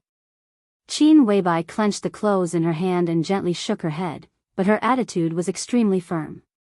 "I think this is also what a wife should do. Camouflage clothes are relatively easy. If you wear a suit in the future, I'll help you wear a tie every day, okay?" Li Tianlan nodded with a dull look on his face. Looking at Qin Weibai, who got out of the quilt to help him put on his clothes, he understood for the first time what it meant to have a room full of spring. Qin Weibai, who gently helped Li Tianlan put on his clothes, also blushed. From time to time, she had to endure Li Tianlan's perverted hands. He could bully her so much in just one night. Was he still the bastard who said yesterday that he felt inferior when facing her? It took nearly half an hour to get dressed. When Li Tianlan and Qin Weibai, whose walking posture was obviously a little unnatural, walked out of the bedroom, it was close to 11 o'clock in the morning. Flaming Fire was sitting in the living room, looking through some documents. When she saw Li Tianlan and Qin Weibai coming out one after another, her expression changed. She glared at Li Tianlan fiercely, as if she was looking at a pile of cow dung stuck in a flower. She could not imagine that the boss could be so crazy, nor could she imagine that Li Tianlan would be so lustful. She had only gone to send you Donglai, and it had only been 2 hours. When she came back, this bastard had actually eaten up the boss, and so thoroughly. She naturally knew what the bloodstain on the sofa meant. Even if she did not know, the noise they made last night was not small. Flaming Fire's room was next to Qin Weibai's. As long as one was not deaf, they could know what happened in the master bedroom last night. Noticing Flaming Fire's murderous look, Li Tianlan smiled and was not angry. Qin Weibai had become his woman, and in the future, such looks would probably be very common. Even if he did not like it, he had to get used to it. Qin Weibai obviously also noticed the change in Flaming Fire's mood, but she did not say anything. She just tilted her head to look at Li Tianlan and said softly, "Are you having lunch at home?" Li Tianlan nodded and said, "I have 2 brothers who seem to still be living at a relative's house. I'll go find them after lunch." Qin Weibai trotted downstairs. Hearing that Li Tianlan had no intention of taking her, she pursed her lips and seemed a little disappointed, but she did not say anything. She just nodded meekly and said to Flaming Fire, who had already gotten up from the sofa, "I'm a little unwell today. You cook lunch at noon. Don't be salty, make it spicy." She was obviously taking care of Li Tianlan's taste. Flaming Fire glanced at Li Tianlan expressionlessly, nodded, and went straight to the kitchen. Li Tianlan's scalp went numb. Looking at the look in her eyes, he even thought that it was possible that Flaming Fire had drugged the lunch. It was not highly toxic, but something like laxatives. Flaming Fire could definitely do it. Qin Weibai frowned and carefully sat on the sofa. She took her bag, took out a card from it, and handed it to Li Tianlan. She said softly, "There's some money on the card, but there's no password. Take it. Huading is not like the Sky Academy. Money is waste paper in the Sky Academy, but it's different in Huading. You can't do anything without money." Li Tianlan did not stand on ceremony. He took the card and put it in his pocket. He had no concept of money since he was a child. Moreover, it was Qin Weibai who gave him the money. Last night, he took away her most precious thing, which could not be measured by money. It would be unreasonable to hesitate over a card. This is a really strange feeling. Li Tianlan smiled and said casually, "I'm yours. What I have is naturally also yours. What's so strange about it?" Qin Weibai leaned against Li Tianlan's arms, squinting, her face languid and coquettish. Li Tianlan tightened his arms around her and slightly narrowed his eyes. He changed from a boy to a man in Qin Weibai's arms. It seemed that Qin Weibai had also activated all his ambitions. Before, he had always regarded it as his responsibility to bring his grandfather and the others out of the border. However, in less than half a month since he came to Huading, he had learned about the general trend of Zhongzhou State, experienced the domineering nature of the Wang family of Beihai and Kunlun City, and felt Qin Weibai's gentleness. All of these had completely transformed in the madness last night. Bring Grandpa and those uncles out of the border? It should be so. But it was more than that. Reverse the verdict for his father? It was also more than that. Holding Qin Weibai in his arms, Li Tianlan had an unprecedented desire to be strong and to have power. This desire was so strong that it was like weeds growing in his heart. The wind was blowing. The whole grassland was shaking violently. Li Tianlan's heart was burning, but his eyes were getting quieter. Time passed in silence. It was not until flaming fire called them to eat that Li Tianlan suddenly came to his senses. He lowered his head. Qin Weibai, who had been silent for a long time, did not fall asleep. She just quietly leaned against Li Tianlan's arms and looked at him without blinking. Her eyes were as gentle as water. "I'll carry you over." Li Tianlan took the initiative to speak. Qin Weibai nodded obediently and reached out to put her arms around his neck. Flaming fire was efficient in cooking, but the taste of the food made Li Tianlan want to cry. He did not know if her cooking skills were really not that good, or if she had deliberately misheard Qin Weibai's words, but the 6 dishes for lunch were all too salty. As for chili, Li Tianlan did not see any at all. Qin Weibai tasted the dishes, looked at flaming fire, and continued to eat. But the frequency at which she picked up food was much slower. Li Tianlan could not stand the salty feeling that made his lips numb. He hastily ate 2 bowls of rice and got up. Flaming Fire, who was eating slowly, glanced at him.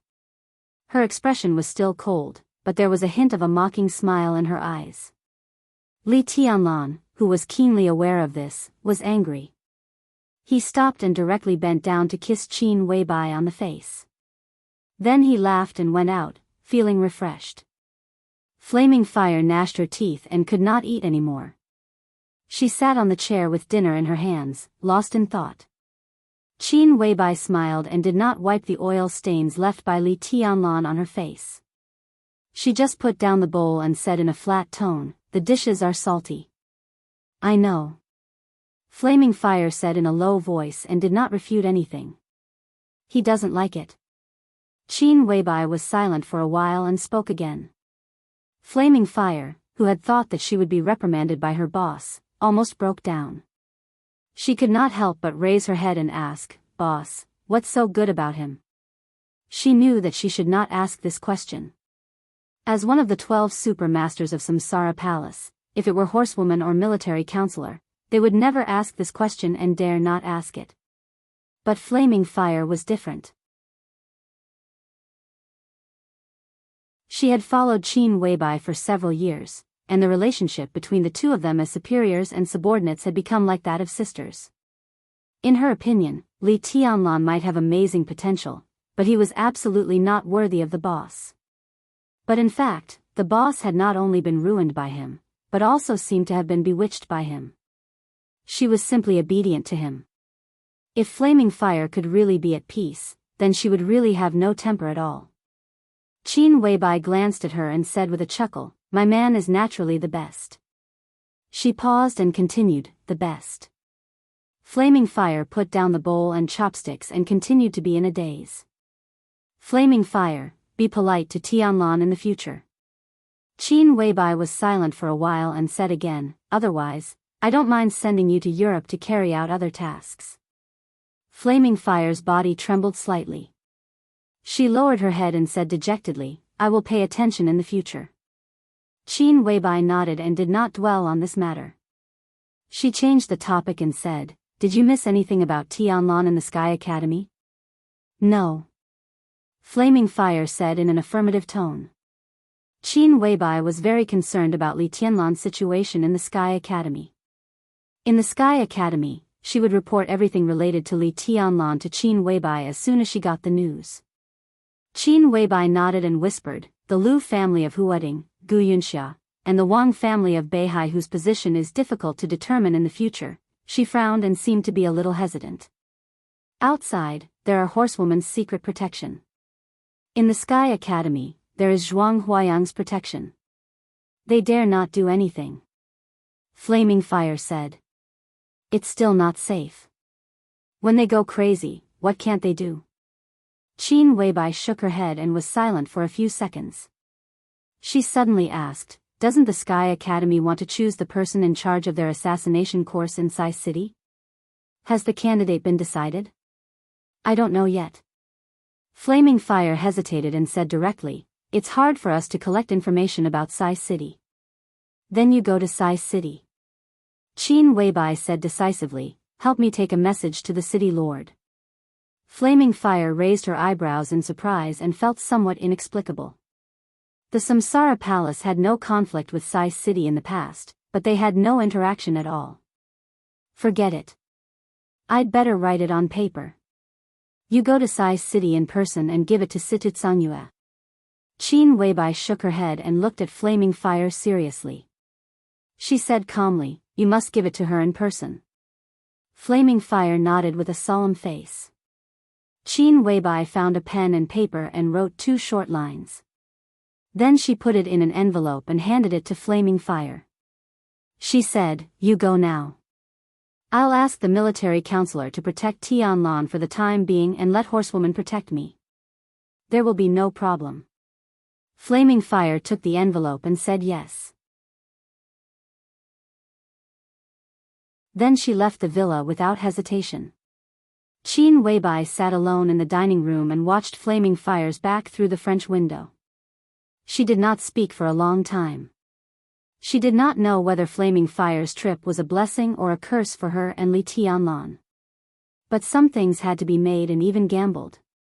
It could be foreseen that whether Flaming Fire's trip succeeded or not, there would be another force in the Sky Academy in the future. A force that belonged to Sai City outside the control of the Wang family of Beihai, Kunlun City, and the academics. This influence would be extremely huge, both in the future and in the present. Outside the window, the sun was shining, birds were singing, and flowers were fragrant.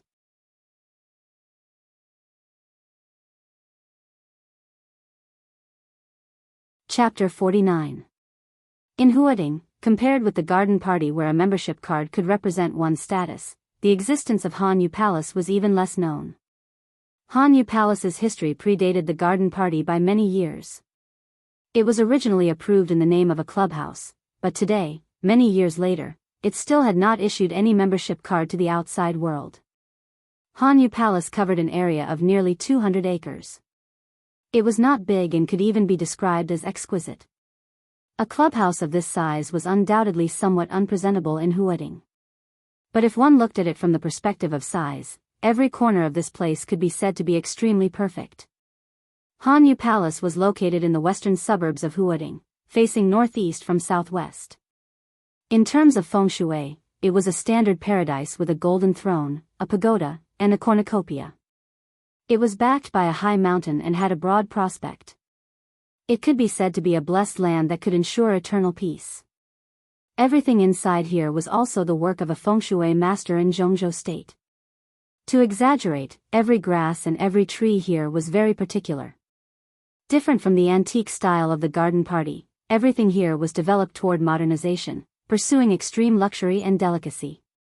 The main building in the center of Hanyu Palace covered an area of nearly 5,000 square meters and was 6 stories high. More than 2/3 of it was built with glass, surrounded by an artificial lake. The main building stood in the center of the lake, looking noble and elegant. When the weather was good, the surrounding green water, green mountains, blue sky, and white clouds could be clearly reflected on every piece of glass of the main building. Under the reflection of the sun, it was as gorgeous as a work of art. There were also a few small and exquisite villas surrounding the main building. They protected the main building from a subtle angle. These were the residences of the service staff and security personnel. Looking down from the sky, the entire Hanyu Palace was shaped like a cold moon. It was curved in an ingenious manner. The middle was wide and the sides were narrow. Every part of the interior was arranged just right. It gave off a grand and strict feeling. However, such a blessed land was usually empty most of the time. There were less than 30 attendants in charge of cleaning the place. The entire Frost Moon Palace did not receive any guests, so it was deserted throughout the year. Only very rarely would it be bustling with activity. Therefore, it was more appropriate to say that Hanyu Palace was the temporary imperial residence of a big shot rather than a clubhouse. The weather was fine. At 1:00 in the afternoon, a middle-aged man who looked about 50 years old appeared at the gate of Hanyu Palace. He wore an extremely large black robe, and his entire body was shrouded in the black robe. Not to mention his appearance, even his figure was not obvious under the cover of the black robe. The strange black-robed man walked through the door carved with a cold moon, walked across the exquisite arch bridge that spanned the entire artificial lake, and arrived at the door of the main building without any obstruction. A woman of unknown age stood in front of the door, looking at the black-robed man slowly approaching with a sincere smile. The woman's appearance was ordinary, but her temperament was as gentle as the water of a lake. She was wearing a light white cheongsam and stood elegantly in front of the door, like a lady from a rich and powerful family. "Rose, is second master here?" The black-robed man came before the woman and asked in a low voice. "He's upstairs reading and hasn't slept all night. If you still haven't returned, second master will probably send me to find you." The woman with the code name Rose's voice was gentle and elegant. She was not in a hurry, and she exuded an intellectual aura. Her appearance was not outstanding, but her skin was extremely white and delicate. At first glance, it was not a problem to say that she was in her 20s, and it did not seem wrong to say that she was in her 30s. The black-robed man's body stiffened slightly. He nodded and walked directly through the door of the temporary imperial residence. The decoration inside the temporary imperial residence was the complete opposite of the outside world. It was filled with an ancient style, but it was not purely ancient. It was a bit like the style of the Republic of China from hundreds of years ago. It was dignified and grand, and it looked like it had a lot of history. The black-robed man silently walked up the redwood steps in the hall to the third floor and stood in front of a door. "Is it Black Robe? Come in." A low and gentle voice rang out from the room. It was clear even through the extremely soundproof room. The black-robed man pushed the door open and entered. Behind the door was a large room of nearly 150 square meters. A crimson carpet covered every corner of the room, and the ceiling was painted with gold as decoration, spreading wantonly and carelessly over the entire ceiling. The four walls were all made of glass, and a huge red sandalwood bookcase took up almost all the space on one wall. The bookcase that exuded the fragrance of sandalwood was filled with books and all kinds of antiques. Two leather sofas were placed randomly in front of the window on the other side, and in the middle was a chessboard. The room was completely dark.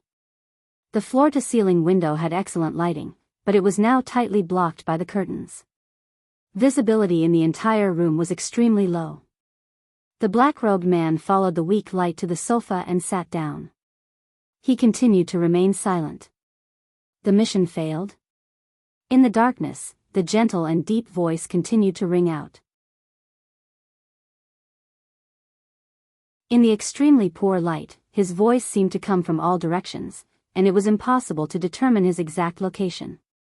"Yes." The black-robed man finally spoke, and his voice was dry. "I'm sorry, second master. Don't blame yourself. I've been mentally prepared." The second master seemed to smile, and his deep voice echoed in the room, light as a feather. "Wang Yuedong's identity is extraordinary.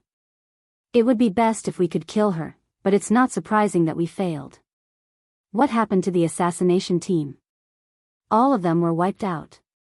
The black-robed man's facial muscles visibly twitched, and his voice was hoarse. In an environment where the black-robed man could not see, the second master muttered to himself. After a long while, he said slowly, "That's good. Then there won't be any clues left." He was silent again for a while, and suddenly asked, "Who was the bodyguard of Wang Yuetong?" "It was the enchantress."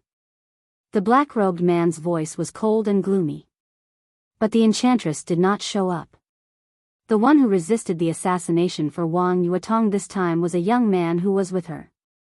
The second master did not speak, and just quietly waited for the black-robed man to continue. 3 swords. The black-robed man's voice suddenly became agitated. His voice trembled slightly, with indescribable hatred.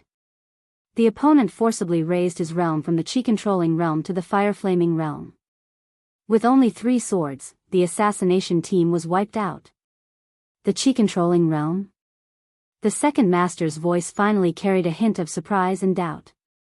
Listening to the black-robed man's unusual tone, the second master, who knew his old subordinate well, took a deep breath and calmly said, "Do you know those 3 swords?" "I recognize one sword." The black-robed man's voice became hoarser. In the darkness, his body trembled slightly, with a kind of heartfelt palpitations and resentment. He reached out his hand through the black robe and touched the hideous scar on his face. He laughed miserably. "The 9th blade of Eventide. I'll never forget that sword for the rest of my life. Seeing it again today, it's like a dream." The room suddenly fell silent. The second master was silent for a long time. The black-robed man sat quietly on the sofa, in a trance like a soulless puppet. The 9th blade of Eventide. To others, this sword might only represent a unique skill of some once invincible realm legacy, but to him, it was a nightmare that he never wanted to mention again. 20 years ago, the black-robed man was the most powerful genius in the organization. Even the leaders of the organization thought that he had the potential to be invincible. At the age of 33, he entered the peak of the thunder-shocking realm. How high-spirited was he back then? Even the organization had trained him as a candidate for the position of a new leader. At that time, the black-robed man wholeheartedly wanted to rush into the invincible realm that all martial artists dreamed of and become one of the strongest people in the dark world. That was when he was at his craziest. He was so crazy that he took the initiative to carry out the top-secret mission within the organization, to go to the border of Zhongzhou State and besiege a young heavenly son of Zhongzhou State who had already entered the invincible realm.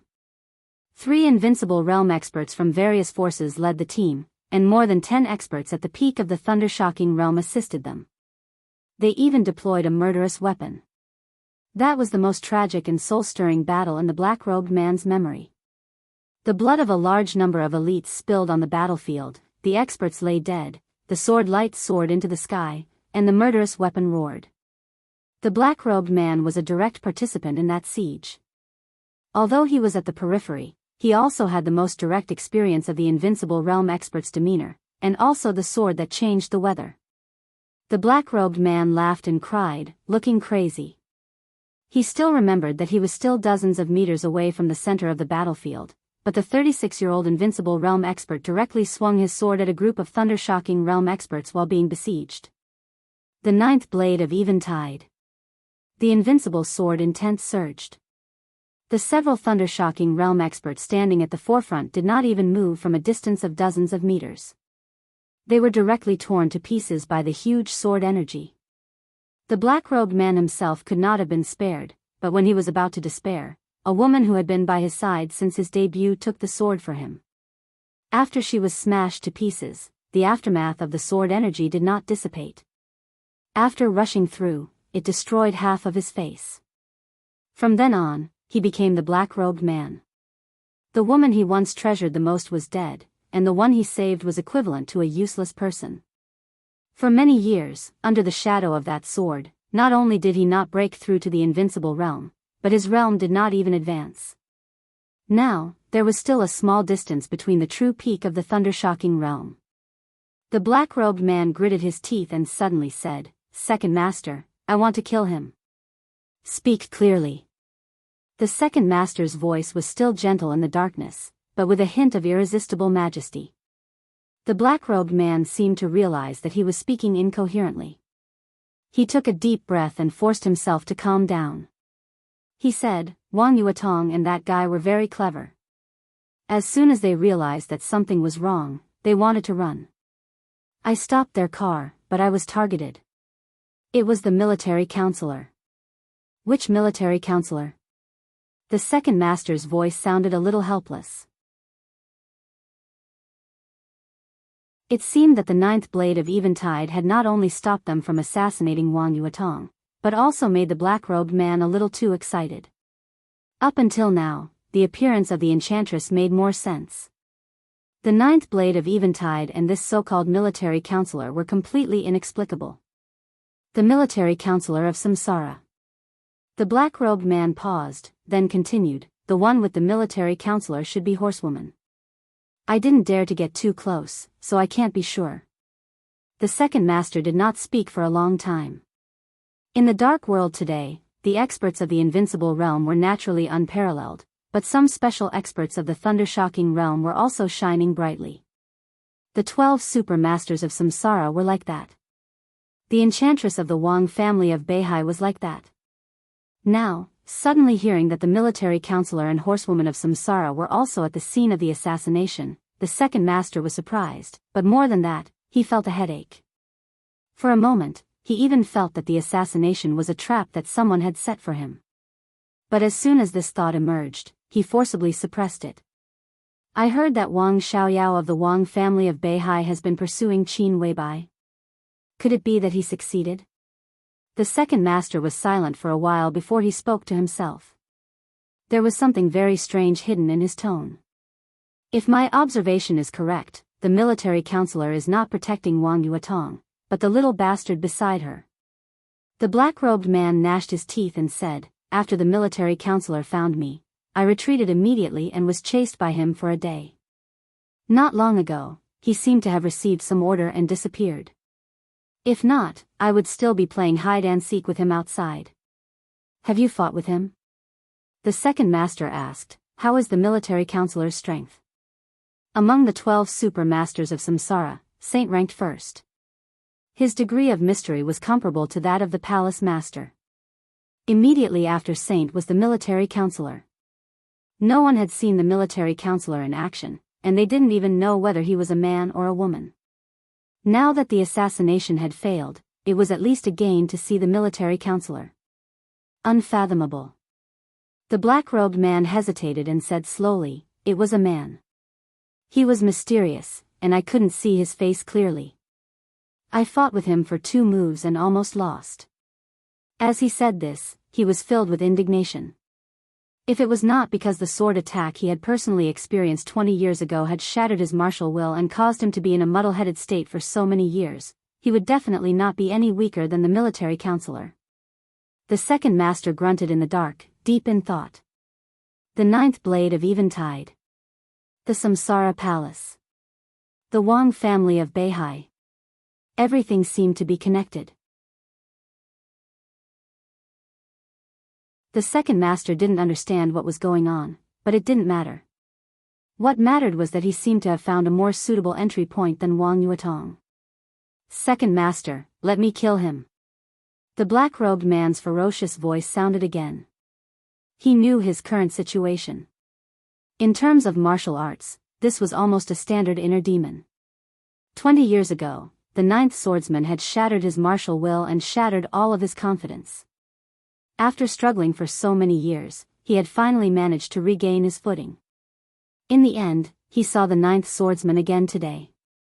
Although it was immature, it still contained boundless sword will. This sword would forever be an obstacle in his heart. Only by killing that guy would his state of mind be more peaceful, and he might even advance his martial arts. "Is it really the 9th blade?" The second master suddenly asked. "If it's really the 9th blade, it means that the young man is the current inheritor of Zhuanyuantai of Kunlun. That's strange.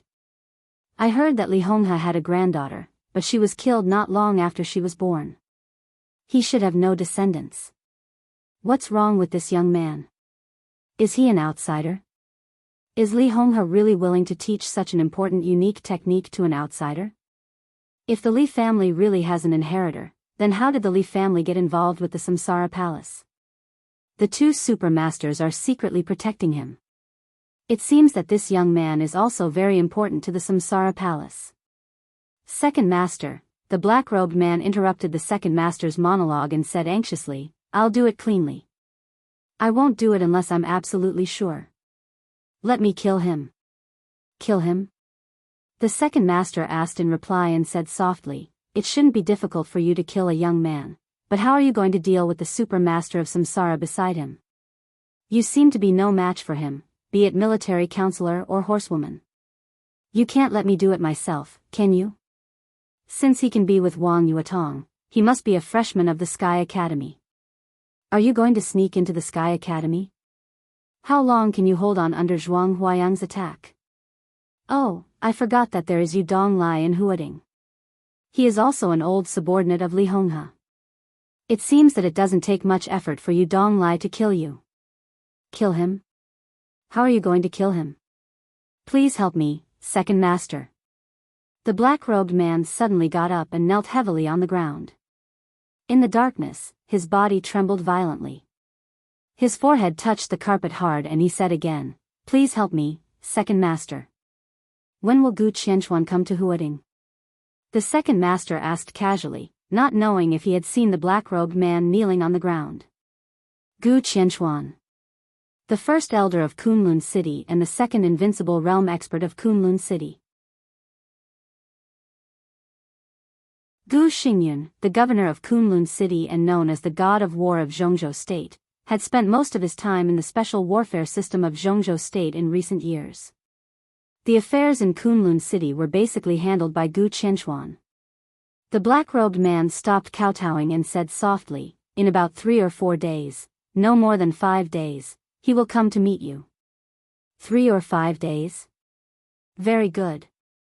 I received a secret report that Wang Xingshao, the heir of the Wang family of Beihai, is about to break through the fire-flaming realm and enter the thunder-shocking realm. Wang Tianzong is ready to take him to the desert. Now that Wang Yuetong is attacked, it is estimated that Wang Tianzong will also come to Huading in 3 or 5 days. I am afraid that it will be very lively then. The second master chuckled softly, his tone low and cold. The black-robed man hesitated and said tentatively, "Second master, do you want to expose the boy's identity and origin?" "Idiot." The second master snorted. "If we expose his origin, it is basically tantamount to admitting that we attacked Wang Yuetong. What are you thinking about? Moreover, Wang Tianzong handles everything flawlessly. If we expose the other party's identity, even if it is just for show, Wang Tianzong will temporarily protect him. At that time, it will be more inconvenient for us to take action." The black-robed man lowered his head slightly and said nothing. "There is still enough time. You and Rose leave Hanyu Palace now. I will transfer Moonlight here. Rose and Moonlight will entangle military counselor and horsewoman. You know what to do, don't you?" The second master took a deep breath and asked softly. "Understood." The black-robed man trembled and kowtowed heavily. "Thank you, second master, for your help." The second master, whose body was always hidden in the darkness, said flatly, "Go ahead." The black-robed man stood up and cautiously left the dark study. In the dark study, the second master sat in his seat and thought silently. Gu Qianchuan, Wang Tianzong, and a descendant of the Li family who was highly valued by the Samsara Palace. The Li family, Kunlun City, and the Wang family had complicated grievances. If this key figure was killed, what should the 4 or even more forces do? The second master chuckled, lit a cigarette, and said softly, "The more chaotic, the better." The cigarette but flickered. In the faint light, there was an elegant and cold middle-aged face. He leaned against the leather sofa behind him and muttered to himself, "The dark world without the Li family is really lonely." You're tuning into the Romantic Tales YouTube channel. Don't forget to subscribe and join us on this journey to catch the most captivating stories.